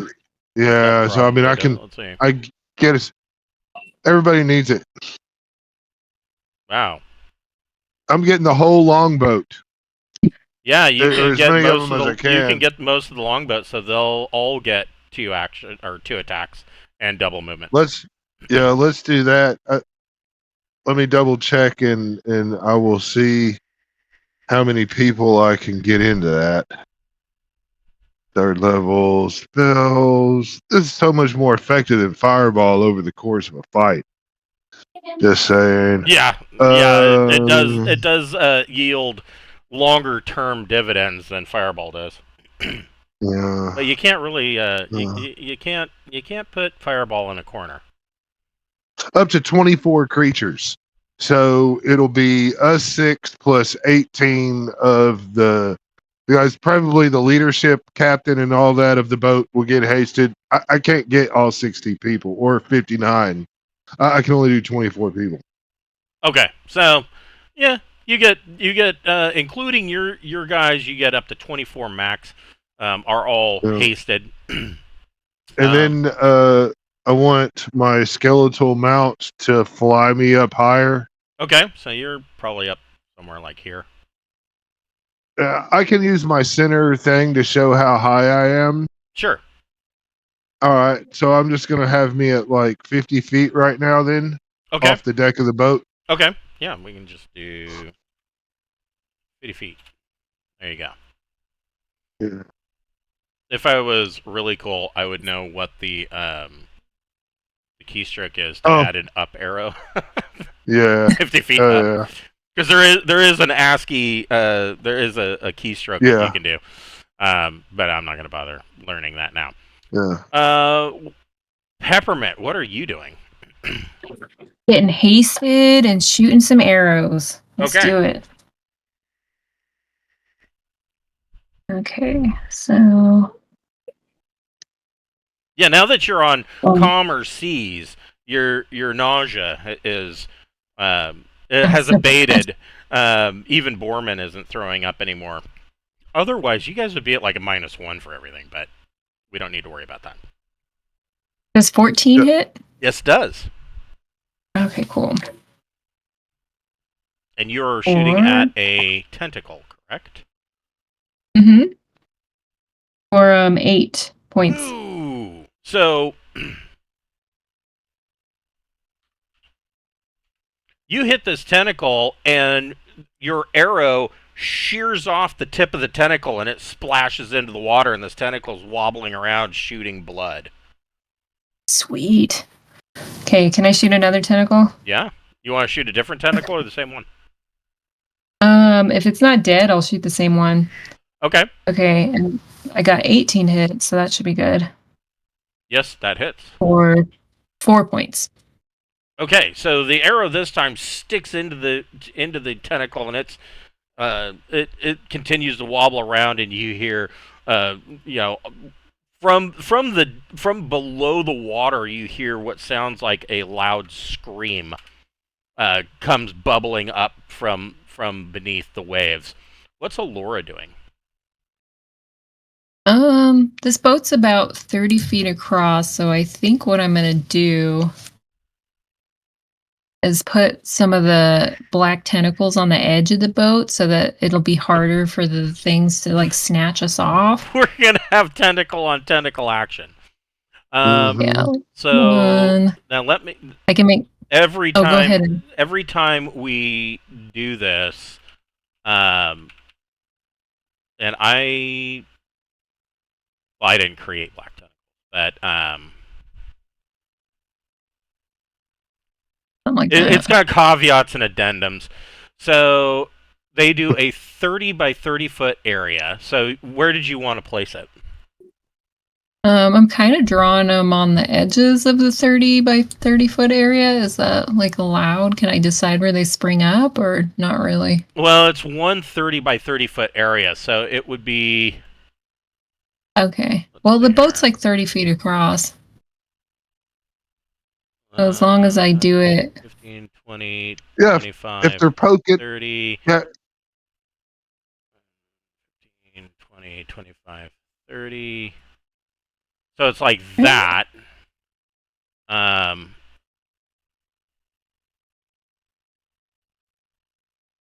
So yeah, you could put it like... I mean, that's... Well, here. Where is my... Oh, there it is. Like so. Okay. And I can even give you... I think... Well, I'll probably do it on the side of the... Are the tentacles all around the boat, or are they on one side? They would be like on one side coming. If you put it like right here, they would be on this side, kind of reaching out. No, I mean the ones that we're fighting. Oh yeah, they're like coming up all around the boat. Okay, I guess I'll put the black tentacle square behind us then, so that because if we'll see it coming if they come from the front. But yeah, so like that right should there. work well. No, like where it was great. Oh, That okay. seemed like we were. It looked to me like we were facing the left. I'm not Yes. really. Yeah, so you're. Yeah, Oh, I see. You're wanting to make sure that you don't get attacked from the rear. Gotcha. yeah. I get pulled off the ship because that happened to that guy in the that was rowing up in the front, and I don't want that to happen. Right, So right. So these are 10-foot long, AC4 or AC15. What is your what level or is Alora? I know she's got. 8. So they each have 8 hit points. Uh, Creatures within range must make a save versus spells. They take 1d4 points of damage on a success, and the tentacle is destroyed from contact. If they fail, the victim takes 2d4 damage and is grappled by the tentacle. Grappled creatures will take an additional 3d4 damage each round until the tentacle is destroyed or the spell's duration ends. Tentacles have no intelligence and may attack any object, even a tree, pillar, or continue to grapple and squeeze a dead opponent. Once grappled, the tentacle will remain wrapped around its chosen target until the tentacle is destroyed or the spell expires, regardless of the target's condition. And the weird thing about this, so this is pretty much lifted directly from first edition D&D, and I forget which book. It was either the player's handbook or Unearthed Arcana. I want to say it was from Unearthed Arcana. I may be wrong though, but it's really left very open to interpretation. Like, for instance, how many tentacles are there? Well, we don't know. There's a massive black tentacles coming off the side of the boat. So anything that's in this square, they can make an attack on. Is essentially how that Okay. works. All right. If something is grappled, it can be chopped loose. But until that happens, it'll just keep squeezing. And if a person or a character is grappled, they can make an attack versus AC 15 to sever the tentacle, but they have to do 8 points of damage in order to sever the tentacle, which would release them. And of course, they would be at -2 to do that because they are being squeezed by the tentacle. Anyways, what's Mavis doing? Let's see.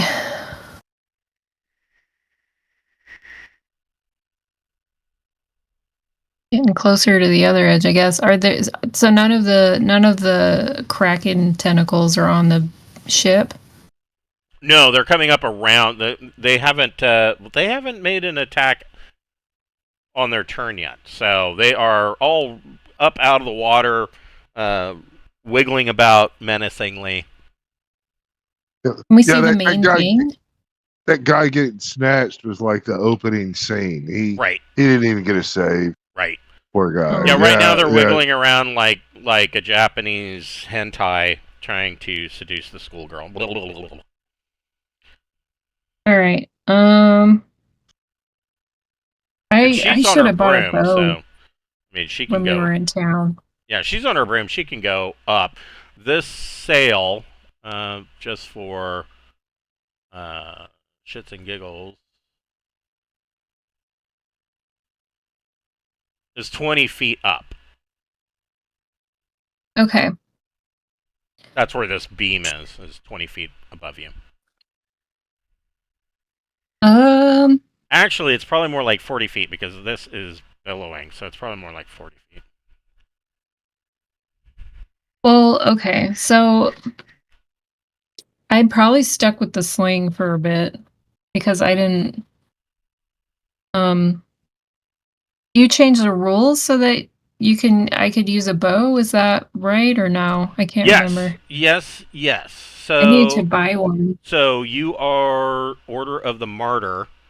I Yeah. did fix that in the new rough draft whip number 9 of 2nd edition.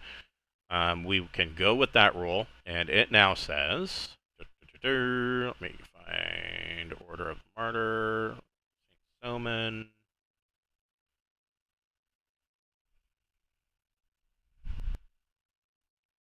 minor deities, devil saints, cults, and monastic orders.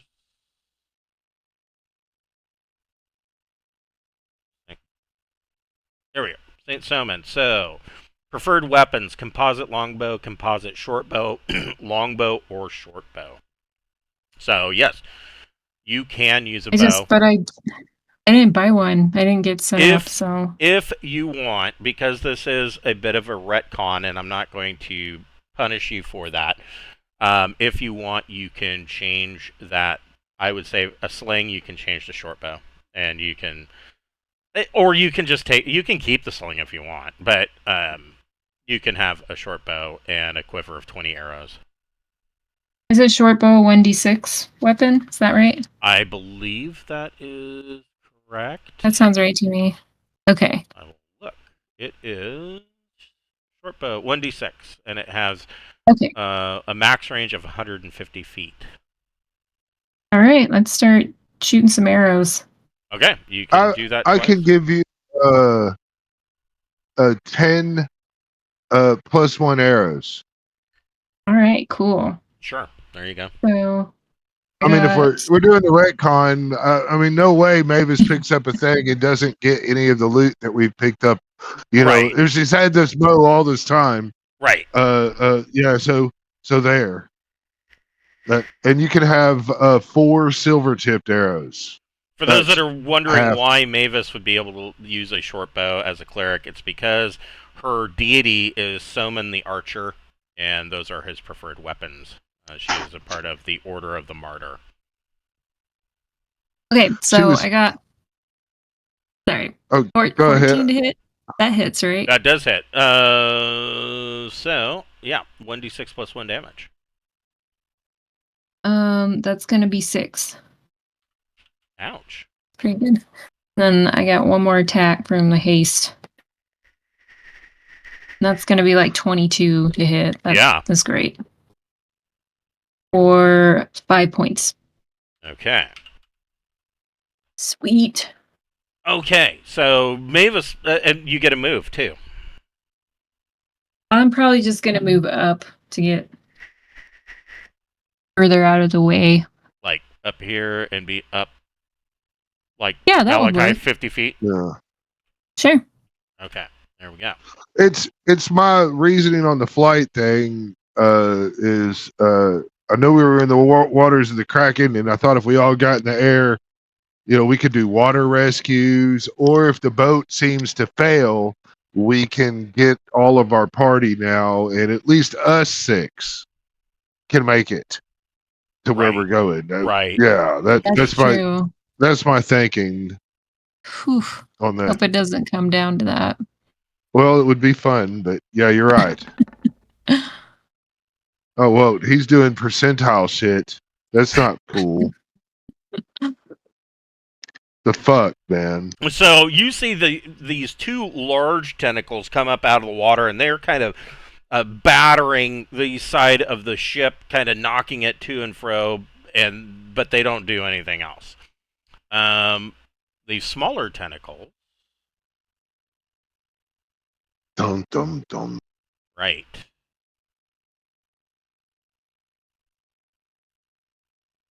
The small tentacle. Let's see. What does it say about tentacles?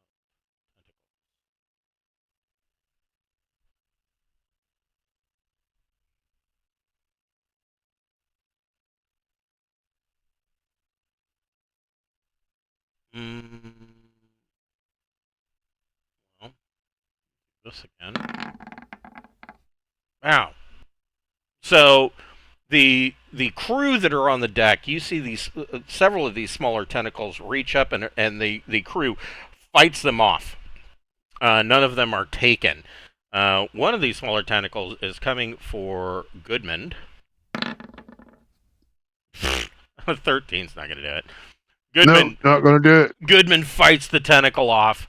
Another one comes for up over the bow, or up over the edge of the boat, and goes for Borman. -2. So 23. Yeah, that's gonna hit. So Borman takes 3 points of damage,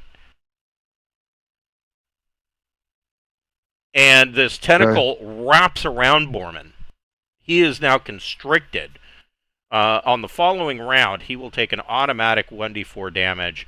But you can't. Borman can attack the tentacle at a -2 to try to sever it, and then one will attack Peppermint. 25 is going to hit. Yeah, that gets me. For 2 points of damage, and this tentacle is wrapped around Peppermint. Okay.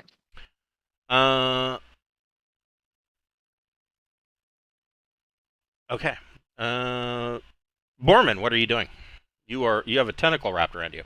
Oh, I should. No, I don't. Let's see. I will just put a net Oh, to show that you're grappled. I'm already getting out of it, man. You might as well take it off. Okay. All right. What are you doing? I'm gonna use my ethereal jaunt. Okay. Where are you? You can do 30 feet. Where are you ethereal jaunting to?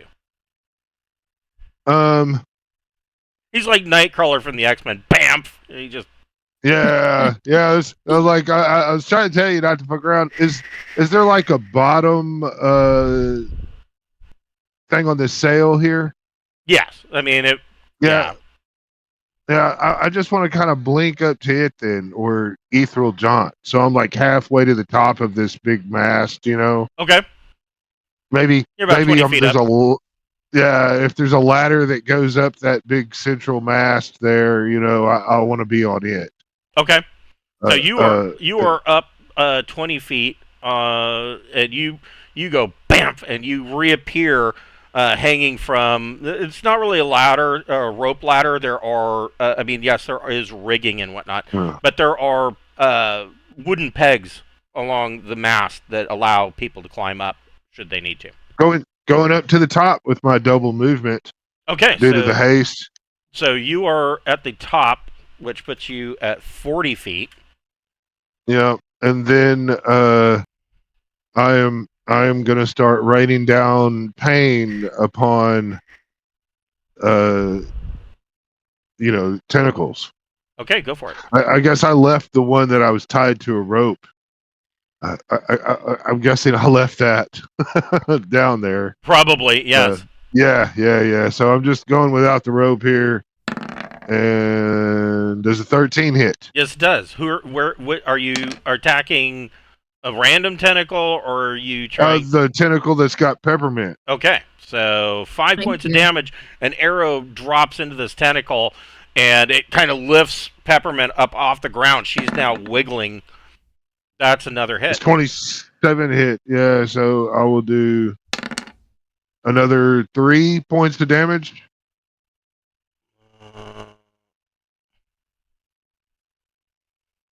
Okay, and that tentacle lets go of Peppermint, and she tumbles to the ground. Peppermint, you can make a dexterity ability check. I did not make it. Okay, so Peppermint falls on her half-orc keister and is prone. She falls to the deck. I thought it was going to damage me. Cool. Goodman's gonna be like, you fucking horse, and move. He's got double movement. He's gonna kind of move up to the front of the boat and start tossing that fucking Jurywr hammer at him. Okay. What he's gonna do is 17 hits. Yes, it does. This plus 3, 4 points of damage. Gonna do it again. Hold on here. And then that should hit if the last one hit. So 10 points of damage total. Okay. Goodman did stuff. Okay. What is Malachi doing? Malachi is flying about, and he's going to climb to 70 feet as he kind of gets. Well, everybody's over there on that front. he's gonna kind of move out here a little bit in the air. So, and then he's going to wand of lightning bolt right down on this motherfucker right here. Okay. Needs to save. Before you throw the lightning bolt, Malachi, make a wisdom ability check. Oh shit! Here we go. No, I did not make it. Okay, you're throwing that lightning bolt. Jurywr will make a spell for save. Where the fuck are my saves? Oh, they're there. Yes, he saves. He will take half damage. All right.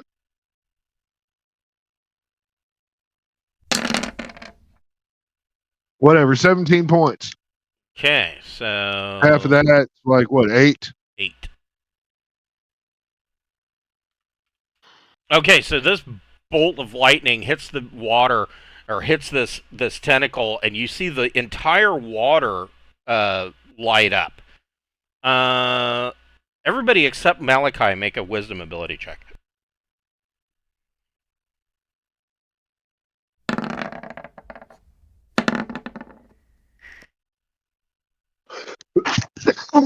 Borman made it, and Goodman did not, as Okay. he's singing gleefully, throwing hammers at phallic symbols coming out of the water. Yes. What about Cameron's character? Alora and Peppermint made it, and Mavis did not. Okay, so Alora, Peppermint, and Borman, when this lightning bolt hits this tentacle, you can see that the electrical arcs go all the way out throughout the water, and it kind of illuminates under the water. You can see this gigantic kraken that is attacking. What you immediately notice is that when the lightning goes off, there seems to be a bubble of air around the kraken under the water. And beneath that, because of this air bubble pocket around the kraken, way beneath it, probably a good 300 feet down, you can see there is an underwater cave. Wow. Oh, we're about That's to do cool. some underwater adventuring here, motherfuckers. That's what that's tell. The treasure's down there. All right, yeah. Peppermint, all what right. would you like to do? Gonna be shooting some things. Well, I guess you once gotta again. spend one. you gotta 5 feet of movement to stand up. Yep. Okay, and then we'll start shooting. Okay. Let's see here.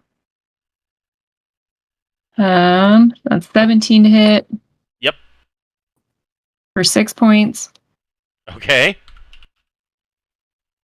And that's 12 to hit. I don't think that hits. No. Actually, yes, it does. Oh, really? Cool. For 4 points.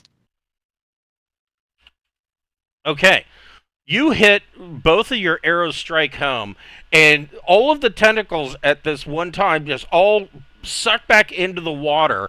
And those of you that made your wisdom check see that the kraken immediately turns, lets loose with a black cloud of ink in the water. All of the water around the ship turns black, and you see it jet down away. It runs away. But you can't. Your assumption is it looks like it was going down to that cave, but you can't see anything beyond that because the water is now filled with black ink. Damn it. Okay. That was What pretty kind of- cool, though. What kind of stuff do we have that allows us to go? We have one person has got a water breathing ring, Mm-hmm. right? Do we have potions or anything? Let me see. Clairvoyance, polymorph, Sweetwater, health, longevity, ESP, diminution, serious healing. Yeah, I don't see any potions of water breathing, but I have a ring. So we've got one ring of water breathing. But it's all inky, and the thing is, I don't think the ship crew is going to be like waiting around. Maybe they will. They're all cheering. Oh, cool. I mean, this is the first time ever that anybody has encountered Jurywr and fought it off. Oh, okay. Well, maybe Borman should be the one to get the ring of water breathing since he can detect gems and stuff. Okay. Do you have any spells in your cleric crap, or even your witch that would, if you were to learn them, that would give more water breathing to people? Maybe. Let me look. Let's see. Malachi's a magic user. Here we too. go. Yeah. Third level water breathing for a whole day. I've got it in a spell book, so I mean, I could do 2.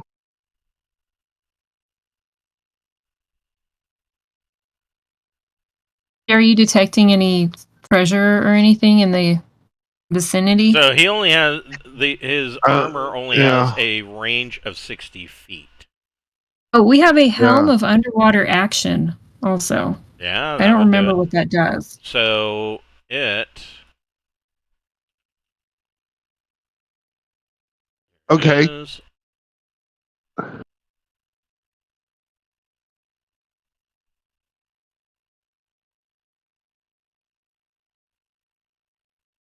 so it would allow you to breathe and see normally underwater. Okay. So we can both send a character down. Okay. Borman will go. And Peppermint. Borman, Peppermint, heading on down. We're gonna take a couple health potions just in case. Okay. Yes. Yeah. And I'm gonna hold the ring of regeneration enough to get my healing back, and suggest Peppermint does too, and then we're gonna go. Okay. So, yeah, you can take as long as it needs for the ring of regeneration. Top our hit points off, you know? Right. Yeah. Yeah. So it is what, 1 hit point per round. Yeah. I was only missing 2, so I'm yeah, okay. I was only missing 3, but Okay. I mean, every hit point counts when you're, you know. So like 5 rounds or 50 seconds later, you are healed up and you guys are ready to dive. Both of you can make a strength ability check.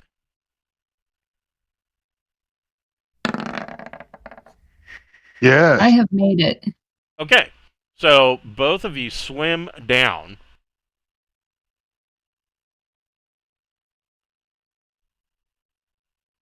Oh.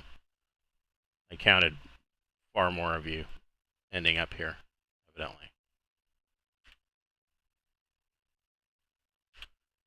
And you can, out here, you find Jurywr laying on, basically kind of just slumped on its side. And when you make it out of the ink blot that it leaves behind, you can see that there is a trail of blood. But and actually you're out here. And as you are swimming down,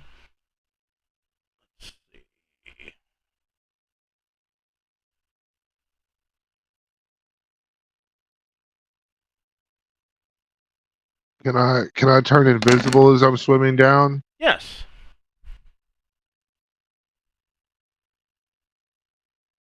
Can Malachi cast invisibility on Peppermint before we swim down?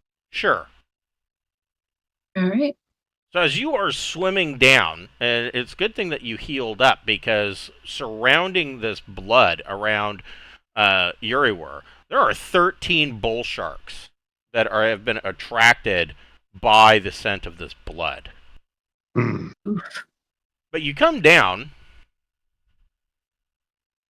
and you can see that this underwater cave kind of gradually comes up to a rocky ledge that is a set of cliffs, kind of built or not built, but they are natural cliffs in a series of 3 tiers, coming up to a ledge that is damp but out of the water into an air pocket uh, in what appears to be a cave system. You can see that there's some light coming from up here. Well, we ought to go that way, shouldn't we, Peppermint? Yeah, let's investigate. Yeah. We're just gonna we're gonna let the bull sharks kill the thing if it does, and Both of you we're can just make gonna. both of you can make a wisdom ability check.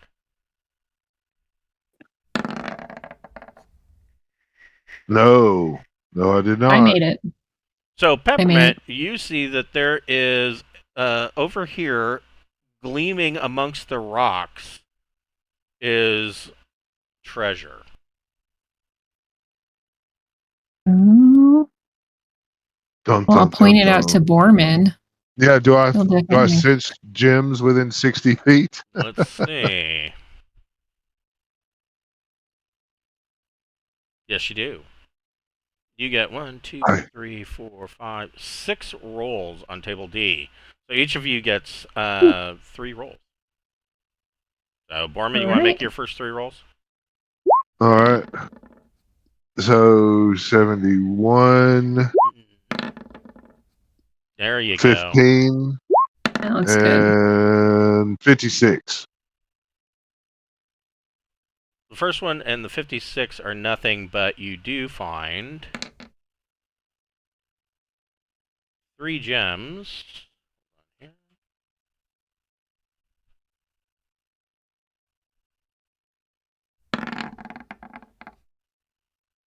3 gems worth 100 gold pieces each.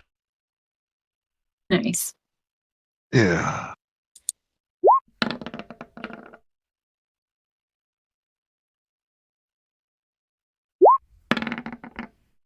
45, At 45, 54, might.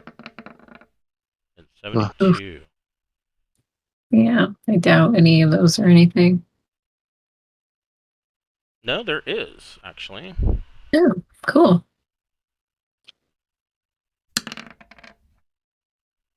You find 2,000 gold pieces. Nice.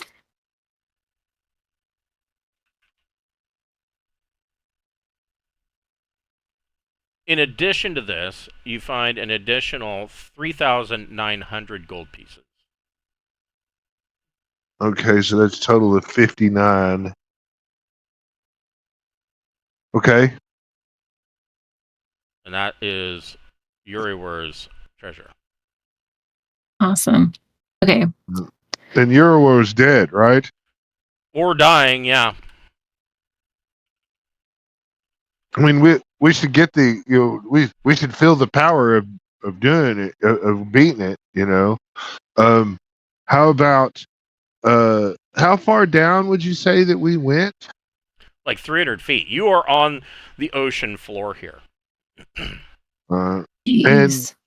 and do we not hear or sense anything else around in here? Do we want to peep about and look around more? You do hear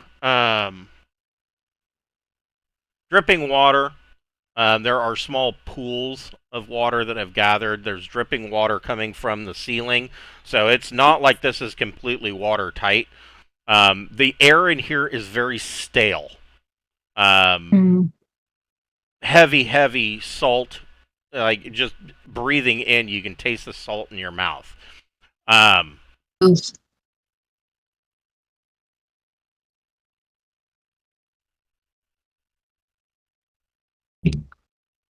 Yeah, and all of out here is just festooned with these 13 bull sharks that have been attracted by the blood.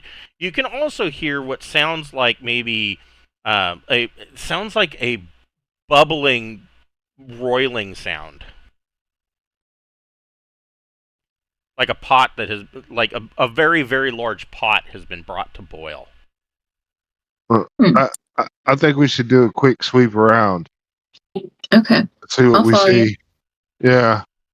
So I'm just gonna kind of start rolling along. Well, that area's all dead, isn't it?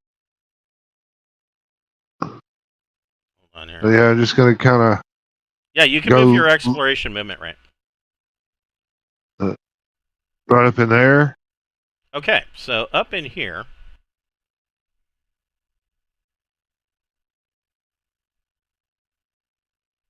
there is black sulfurous smoke. This thick smoke billows out from a pit of fire, and it spills out into this central or out into this corridor here.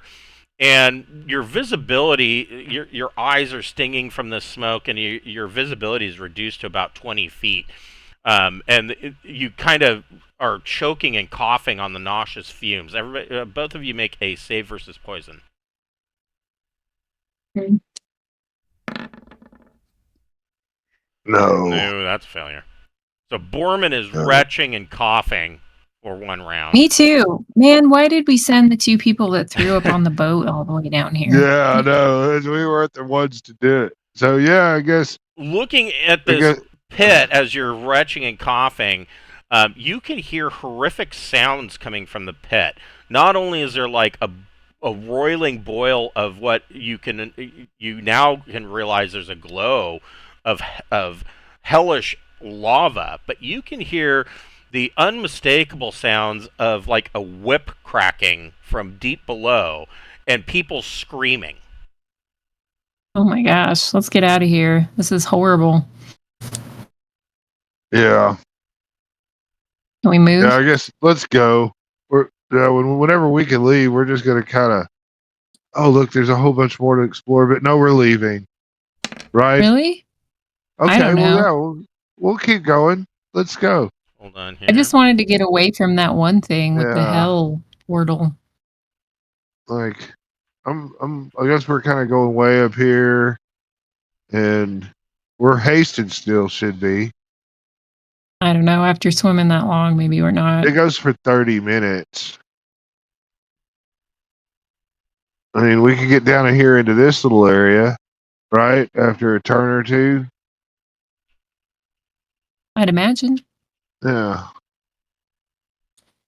I got us way up in here. If you Okay. uh, see, going this way. Yeah. I don't know if you can see where I'm at or not. I can't see where the hell you go. Oh, I'm just right behind you. Yeah, I can see you now. Okay, You cool. leave my little circle of sight. And Oh,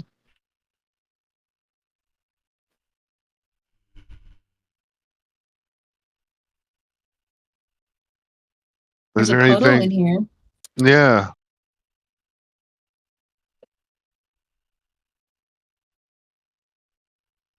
Okay, so up in here. Oh man. Okay. You see that there is broken obsidian tile across the floor. It looks like this chamber was once tiled with obsidian, but it's now been completely broken and shattered. And you can see that over on this end, right over here, there is a crude throne that has been carved from the stalagmites, and there is a this pool is like kind of a bubbling, partially boiling pool of sulfurous water, and uh, sitting on the throne, you see a figure in armor. Hold on here.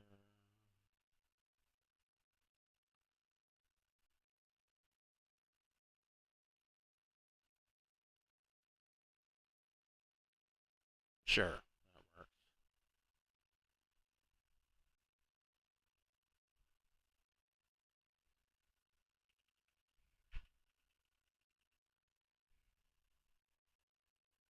What do you think, Peppermint? Only two of us. Yeah. I guess it depends on if we're still hasted or not. You are still hasted. Okay, cool. So, You I see mean, this clearly it's a female figure. I mean, boobs don't lie. But the figure is sitting on this crude throne, kind of leaning forward, and as you enter this chamber, it sits up, and she's wearing a full faceplate helmet, and the dark eye slit in the helmet, you see suddenly two pinpricks of red light appear where the eyes would be. She is a demonic knight. Oof. And both of you can roll a d6. 1. 2. Ooh, you're both surprised. Shit. Yeah. Well, then Yeah, the that was question pretty is, can she surprising. see us, you know? Both of you go ahead and roll. Well, I'm gonna have to hold on. Initiative? Yeah, hold on. I need to re-add you. Now you can roll initiative. Uh,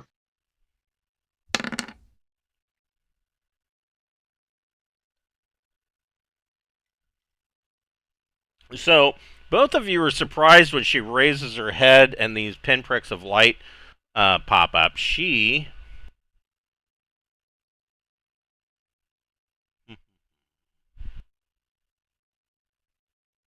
Look at what can she do.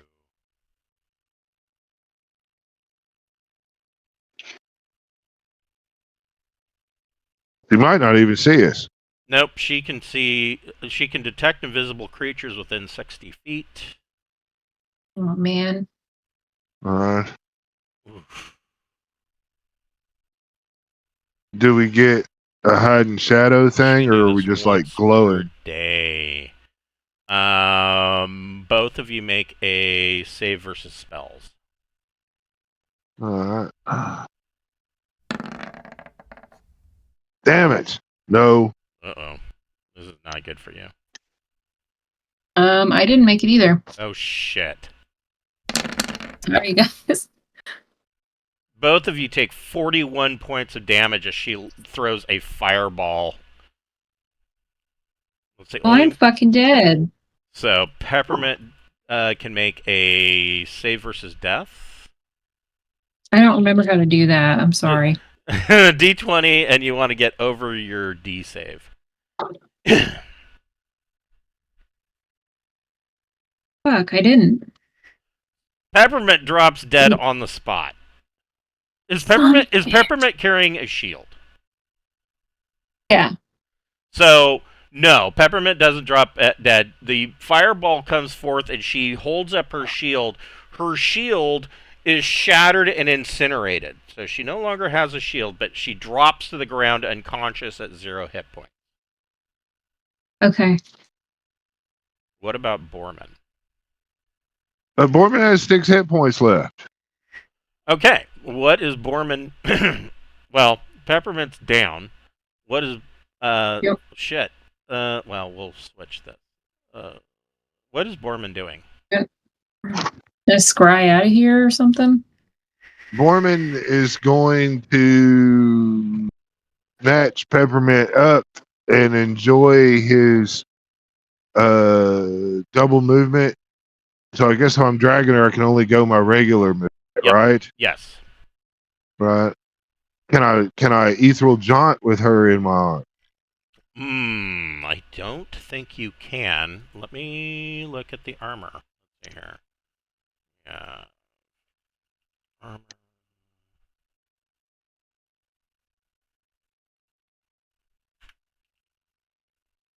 Armor of the Raven. Oh, that's a picture of it.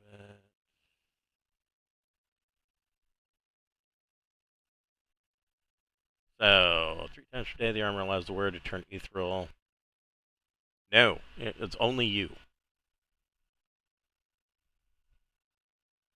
Okay. Well, you can leave Uh, my body and then come back for it with the mirror or something. you're not dead, are you? She's at 0 I'm hit points. unconscious. Yeah. Yeah. Can I pour a healing potion down her throat as I'm running along? Yes. I'll allow that. I will do Okay. that. Yeah. God damn it, peppermint! What the fuck? What the fuck is that? Okay. Well, and We're getting I'm out gonna. of here. This So sucks. 1d6 Yeah. plus 1 hit points is how many hit points Peppermint gets? Peppermint I got rolls like her own. 5. So Yeah. I All right. rolled. Yeah. And then we are gonna kind of try to stay in the shadows and stay on the side as we cruise Okay. along out of Oh, here. Okay, Yeah. so you can move fuck this whole place. encounter movement rate. Well, we're going. It doesn't take much. Oh, what the hell? What? Yes. This well, Both. So I'm still invisible though, right? I think Borman probably would be, but not Peppermint. Okay, do I need to wait for my turn to move, or are we moving? You can go ahead and move. Okay. Uh, Man. both of you roll a d6.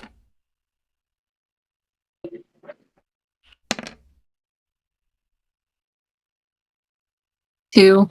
Oh no! So Peppermint, you guys round the corner, and Peppermint's like, "What the shit?" and is shocked.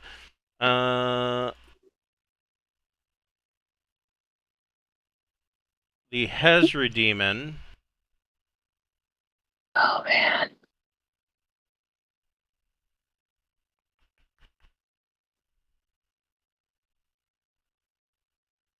is going to go 2 claws attack on Borman. Or wait, no, it cannot see Borman. It does not have the ability to see invisibility. And Peppermint might be hidden in shadows. That's true. Peppermint, you can make a hide in shadows check. Doesn't she have the elven cloak? Oh, that's right. She does have the I elven do. cloak. So It gives me 5 out of 6. yeah, so the Hezra demon has to roll a 1 in order to even see her. No, the Hezra demon does not see Peppermint, and it goes past you Bye. and walks up here.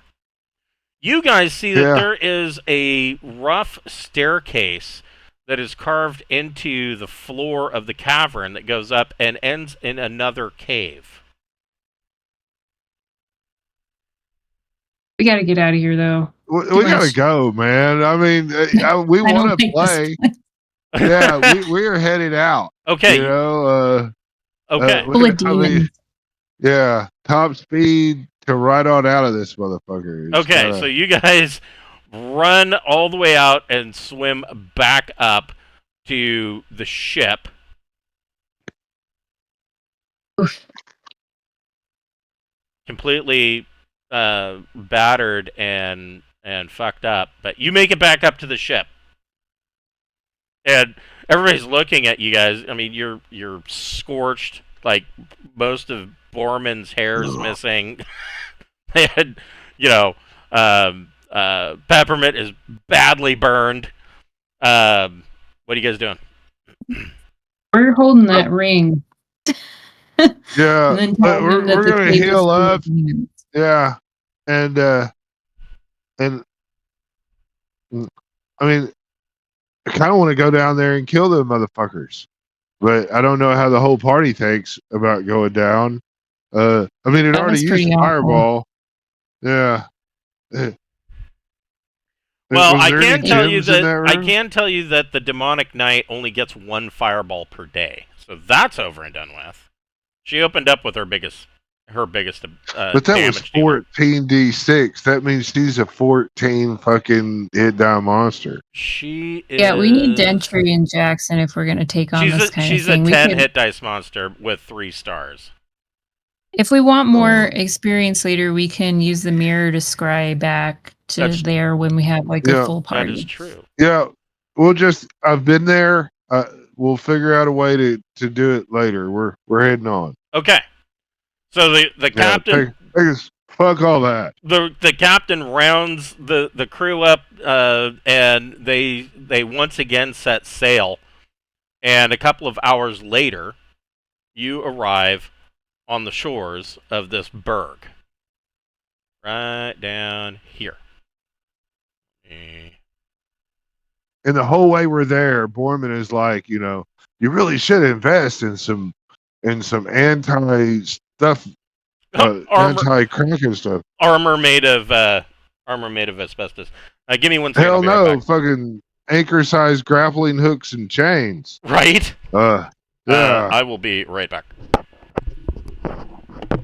He probably would have pulled the boat under. Probably. Wow.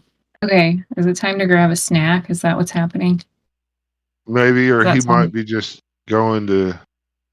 But go ahead. I'm gonna get a snack. We're on the That sounds island, great. yeah.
Okay.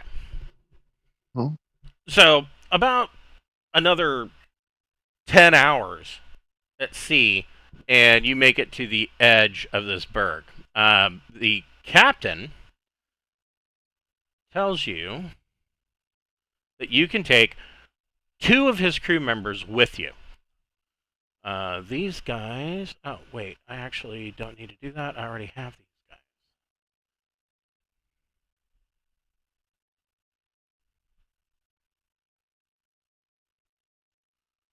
On here, I will give you some stats.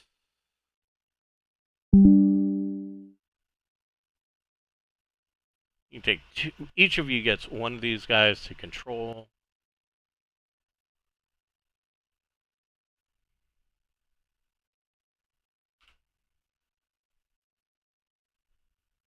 Couple extra tanky types. Yeah.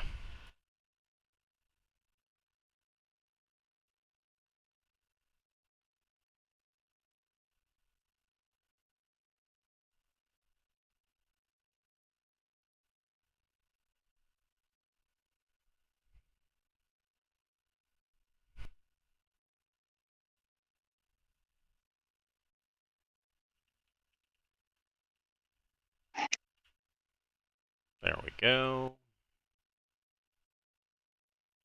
This will help make up for Brian missing.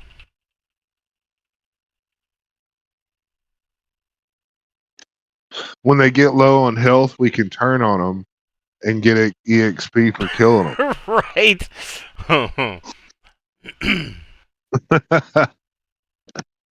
We We could eat them too for HP. Oh, hell yeah, man. There you go. Cool.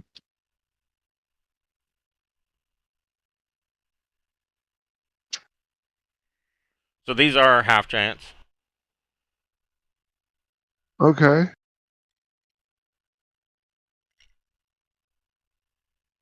Ain't bad, I guess. There's somebody to have I mean, around. they're level 9s, so Yeah. Nothing wrong with them. yeah, that should help a bit. Now, each one of these hexes is 3 miles, and this is through open tundra.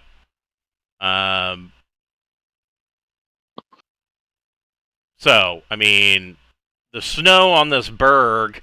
One, the ice shelf is slippery, of course. The snow that's on this iceberg is probably for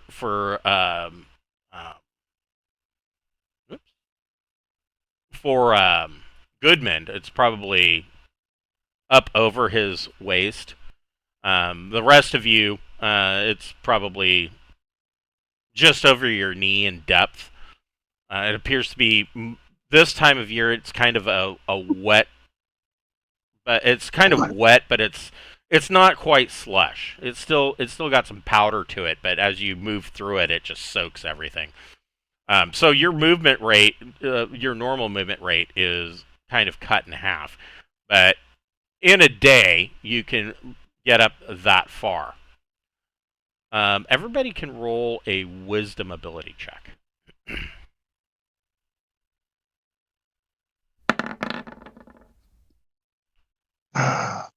Borman got it. All the ladies made it. Okay, so Borman and the ladies, you see as you make it up to this area, and you're starting to think that probably gonna want to set up tents and make a camp for the night. You find that there is another trail of disturbed snow and footprints, and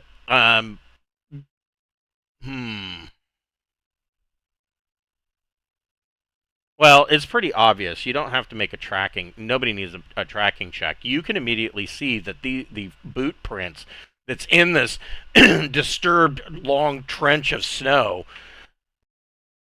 that leads up through this pass down to here is clearly made by giants.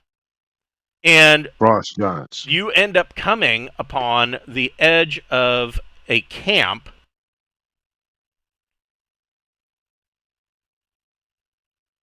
of frost giants. Hold on here. Let's see. I need to do that, and I'm just gonna copy you guys from over here.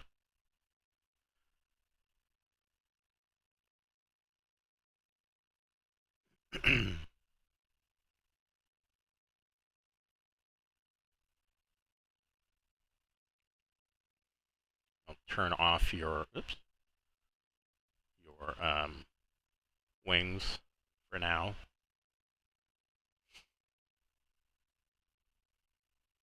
And I will give you two Styginian fighters. Actually, just do it this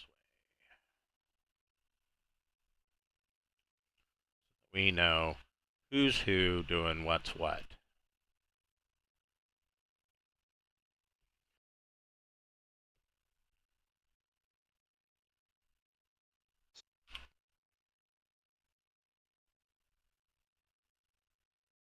Oh, no,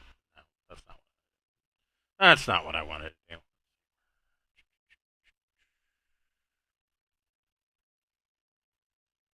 I know where I was going with this in my head, and then I was like, no.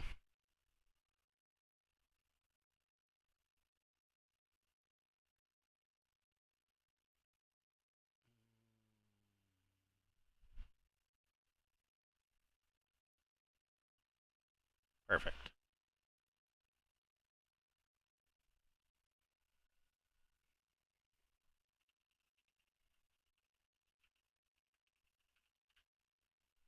There we go.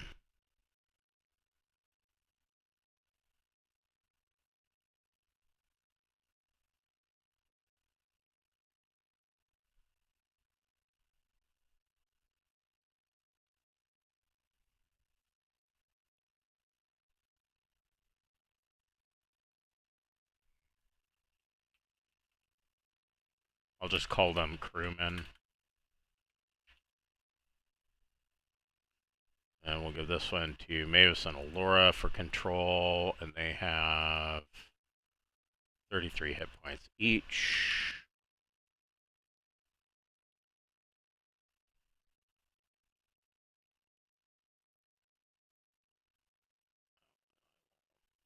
Make them a little bit easier to move.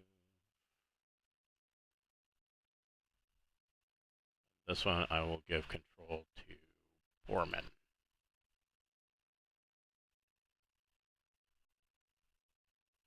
Perfect. And so you come to this camp.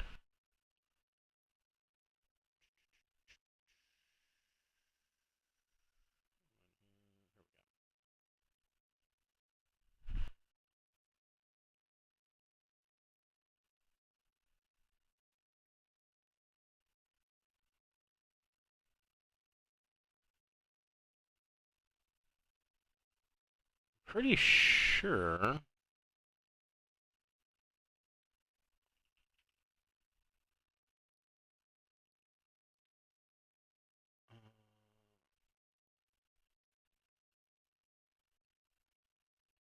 Interesting.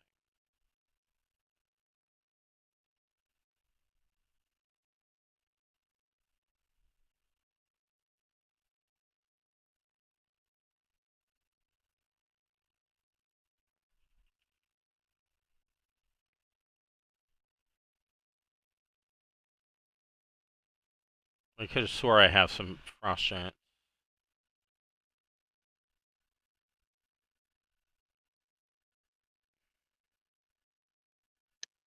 Well, this'll work.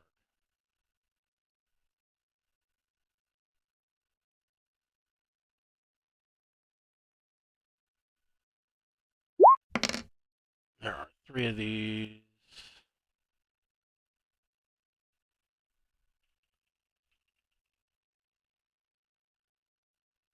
They're not necessarily women, but that's the one that I have, so. And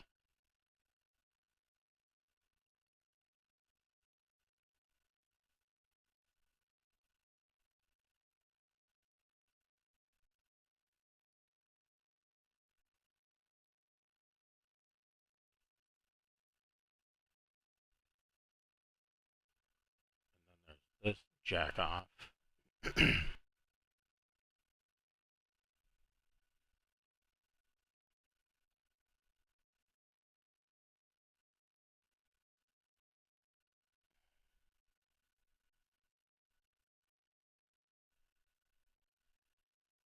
The 3 of them, is that what you're? Oh, he's still adding special ones.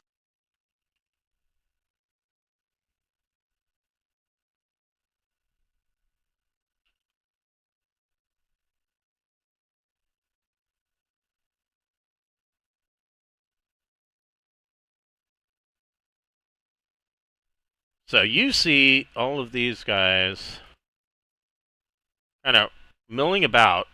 You only see 3 frost giants, and then you see this slightly larger frost giant that appears to be like probably a chieftain. Mm-hmm. Let's see here. There's Peppermint. We'll give her her invisibility because, or no, not Peppermint.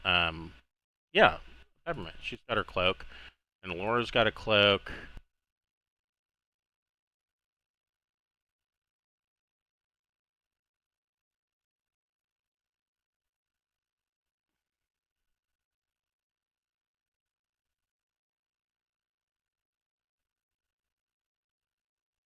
Okay. So you you don't need to make a surprise check, although they do. They weren't aware. The giants aren't surprised. And neither is Ulver. So no surprise, but you guys can go ahead and roll initiative.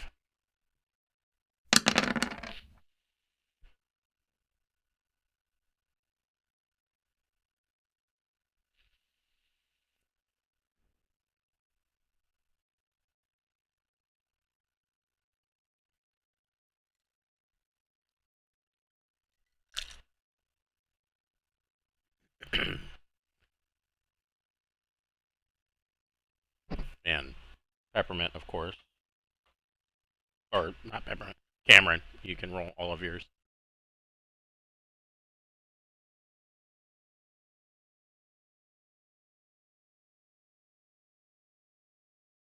So your crewman goes on 5 and mine goes on 1. Can we make one a crew woman? Yeah, which one? Yeah, we can do that. Just to make it easy. Which one I has thought the that'd be blue dot? easy. The crew man, I guess, Okay. or mine could be the crew woman. I don't care. Mine's like the girl crew. It'll be easier to No. remember. There we go. Crew woman. There we go. Cool. All right. That's why I put a blue dot on mine. Right. Yeah, I saw that. I was like, Yeah. yeah, I didn't think that through. Mm. And All then right. in the initiative order, Frost Giants. Over got 5. Frost Giants. yeah. Ooh. Look at the big on those guys. All right, Goodman. So you guys come to this camp. What's Goodman doing?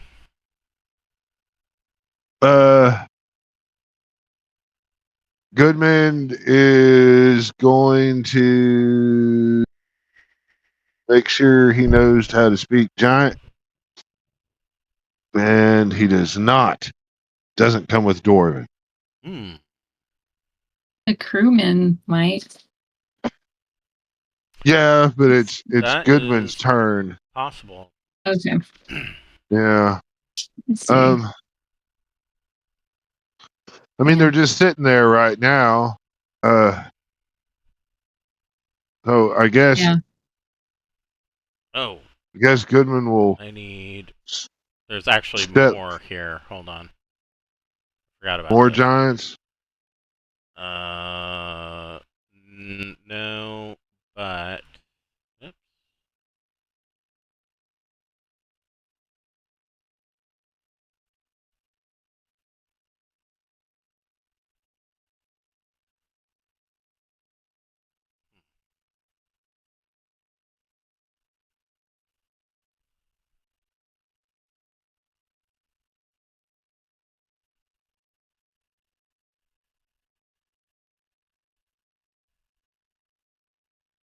They got bears and shit. Polar bears. Yeah. Oh man. Look up. We got to start doing prefatory spells before we walk up on giant encampments. I agree. Well, I would allow you guys to do that. Oh, well then we're gonna come in hasted, and Borman is gonna be enlarged. Okay. Hold on here. How y'all feel about that? We're just tweaking out and attacking all kinds of things. Yeah. Okay, so Borman is. Everybody's hasted. Borman is enlarged. Yeah. And just would our characters have any general idea of what kind of temperament frost giants have? Do we expect these guys They're to have a known. chance on? They're known to be pissy. Okay. Pretty much, All right. Well, they want to rule the known world and bring back the giant empire of old, but none of they would probably be able to do that, or at least take over all of Stygina, except that there's so much infighting between their jarls that they are completely at odds with one another. oh, okay. Now this big rock here, like, is it big enough for like me to kind of take cover from the onslaught that's about to come this way? With Sure, Goodman, sure. then I'm just gonna kind of use this rock for cover, Okay, and I'm gonna take a couple throws at this guy up here. okay. We'll do one round of combat and then we'll break for this week. All right.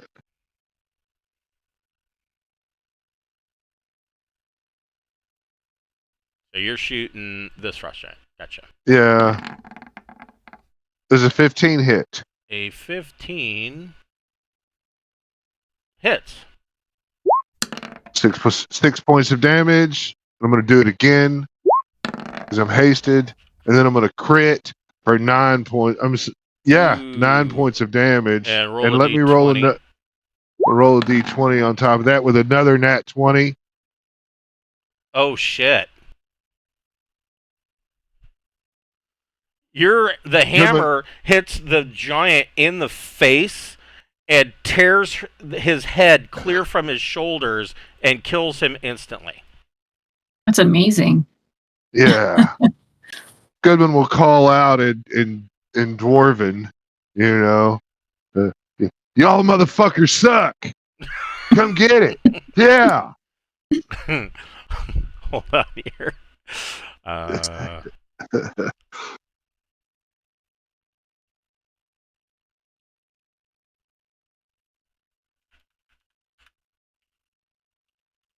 Okay. Borman, what are you doing with your enlarged invisible self? Well, I'm inspired, and you know, because I've got was that haste inspiring. movement.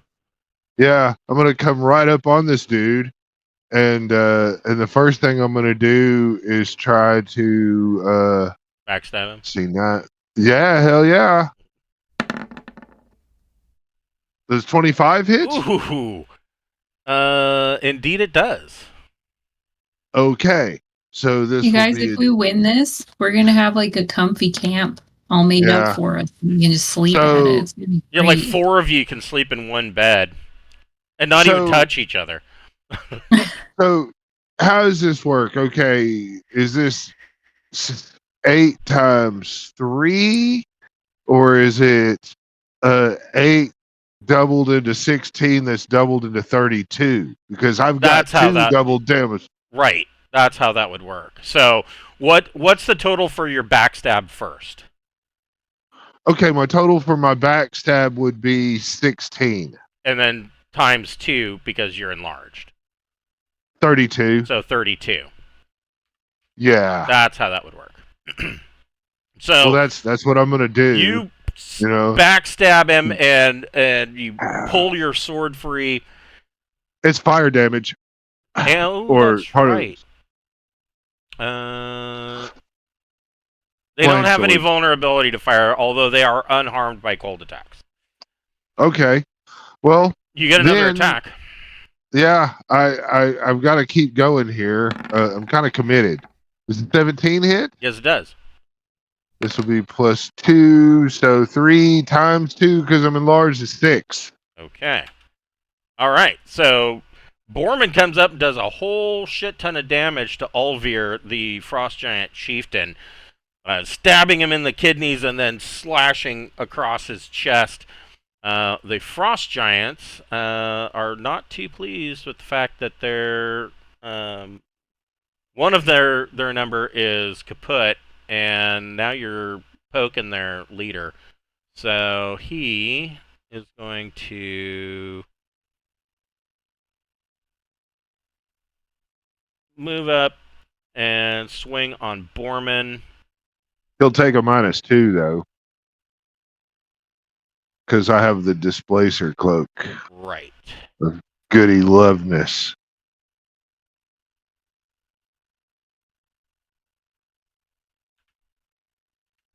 But yeah, I wasn't expecting to be well received after just totally yanking on Ulver there. A 14 is a miss. Yeah. This Frost Giant is going to flee in cowardice. No. That's how I envision their personalities to be. I don't know about it. Pick up a rock and throw it at Goodman. Goodman, though, because he's using this rock as a shield, gets a +2 to his armor class.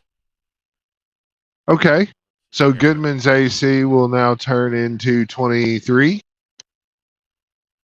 Yep. My blue circle is my AC. 16. The rock bounces off of the rock in front of Goodman and just kind of spins up and flies over his head, missing. Peppermint. Call out real frost giants don't need fires. Y'all are cool with the cold. Right? These must be inbred. they've been fucking the hill giants. Yeah, they've been fucking with the hill giants. Pieces of shit. Okay. Let's see. What's my range here? Oh yeah, I can shoot an arrow at Okay. this one. Okay. Or actually two because of hasting. Yeah. That's right. Oh, a 4 is not gonna do it. Nope. Is an 11? No. Both your arrows go wide, just missing. They go either side of this frost giant. Should move a little bit. Yeah, you can Yeah. move. You got Almost double move over. movement, so you can go. I'll You go can go next to the wild. tent. Yeah. Okay. Olvir, the frost giant chief, brings his. Did I not? Oh, shit. Hold on. Maybe it's not Olvir's turn. He got a 5 or something. Didn't he? Yeah, I didn't put the polar bears on. So the polar bears gone. Oh. Yeah. So Olvir brings this massive battle axe to bear to swing on Borman. He'll take a -2. Nat Doesn't matter. 20. Yeah. Give me the damage. Roll it again. So Borman takes 32 points of damage. That really hurt. Yes. Fuck. And a 10. Crushing blow to Borman's chest. Borman has a collapsed lung, taking an additional 9 points of damage. No. And Borman's constitution is cut in half. Fuck, dude. Okay. This is bad. The polar Well, bears. that's why we make. Why we got healers. I'm hoping. Wait. I mean, I don't know what else to tell you on that.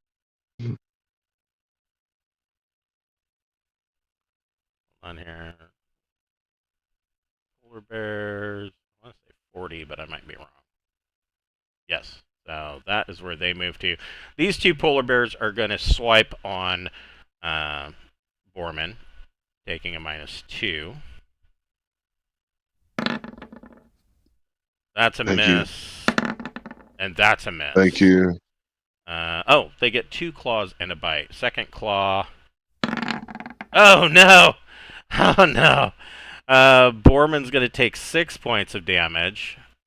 Mormon is at 1. Oh man. And a 2. The polar bear just pimp slaps Borman upside the head, and his teeth shatter, taking an additional 1 point of damage. And Mormon did? yes, and Borman, I assume, is down. Yeah. At exactly 0 hit points, Borman can make a death save. Come on, buddy. Ooh, you fucking rocked that. So Borman is just unconscious. Okay. Blood coming out of his mouth and out of his chest. Alora, what would you like to do? I am going to broom it on top of this tent. Okay. Start winging daggers, because if I go right for Borman's body, I'm going to get killed. So, That's true. Yes. Okay. Let me see here. I'm going to attack. Or Okay. I should attack. Let me see here. Actually, I need to see how far I am. Okay, yeah, that's within range. Okay. This lady. So let's try it.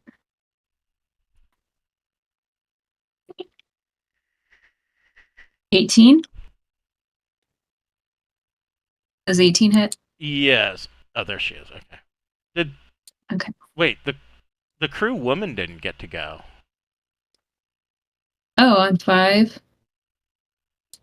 Yeah, Yeah, that's true. we'll do this first. So, how many points of damage did you do? I need to roll it. So 7. And then I get one more attack. Yep. Or 19, so I'm sure that hits. That hits. For another 7. Okay, perfect. Okay, so both your daggers, you throw 2 daggers, and the giant kind of takes both, and one in each shoulder.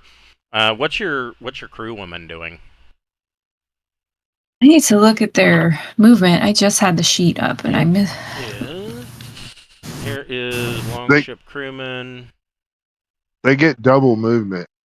Yeah, they can move double 60 what? feet, but they wouldn't be able to make an attack. Oh, wait. No, they're hasted. So, yeah, they can move 60 feet. 60 feet. Okay, cool. Let's fight a polar bear. Yeah. Let's go over here. And make a couple attacks with the 1d8 sword. Yep. Okay. And they get +5 for Thaco. correct. So does an 11 hit? It does. I don't think so. Okay. No, an 11 is a miss. Swing Okay. twice. And then Oh, wait. this is Wait. Sorry, I was looking at the wrong thing. No, an 11 does miss. Yes. So, second attack. And then the next attack is a soft 20. That hits. Okay. For 5 points. Okay. All right. So, crewwoman runs up and slashes at the polar bear. Malachi, what are you doing? Malachi's going to cast Soul Lightning. Ooh. Okay. So, let's see. They have to make a save versus spells. Is that correct? Yeah, it looks like I can get all the giants and that one polar bear back there. Yep. So, I will do the polar bear first since I'm on that page. The polar bear, he's got a 16 or better. Yeah, this save for half. Polar bear fails. Ulvir needs to get a 10 or better. 28 points, save for half. Ulvir saves. So 28, you said? Ooh. Yeah. This polar half. bear explodes in lightning and dies. Beat. Ulvir will take half that. That's another 14. That's got to be added up. Ulvir explodes in lightning and dies. Yes. Good work, Malachi. And the 2 frost giants need to get 10 or better. Fail. So minus 28.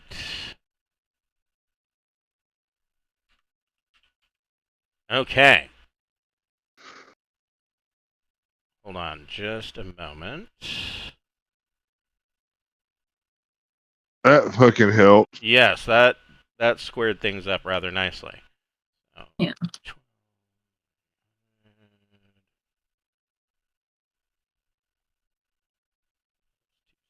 5. What?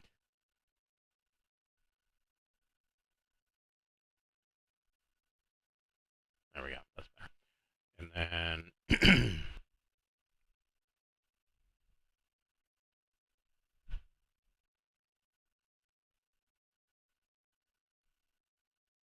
okay.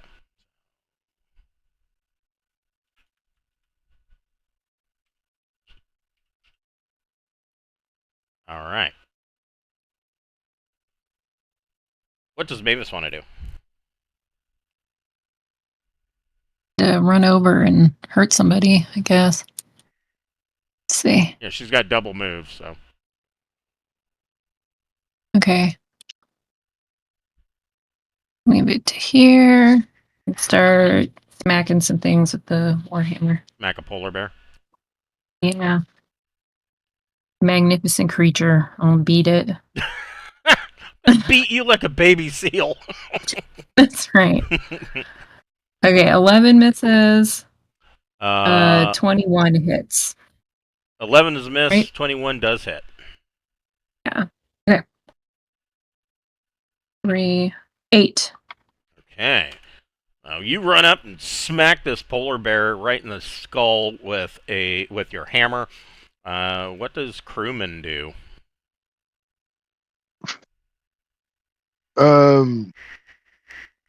Crewman is going to He's got 60 feet of movement. move.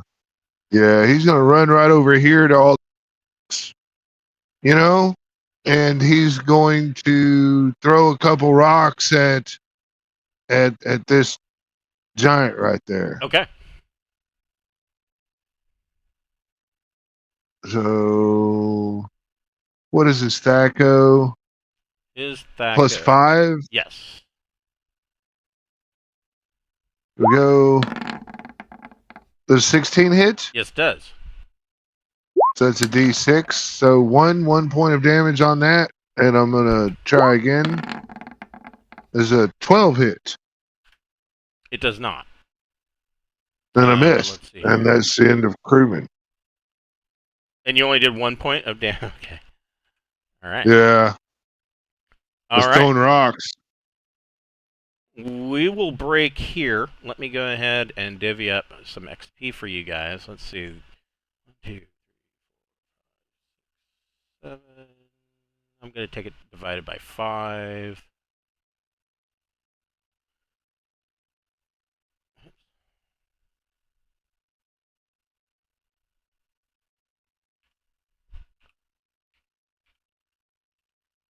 Each person gets 2,915 XP. That's pretty good. Yeah, absolutely.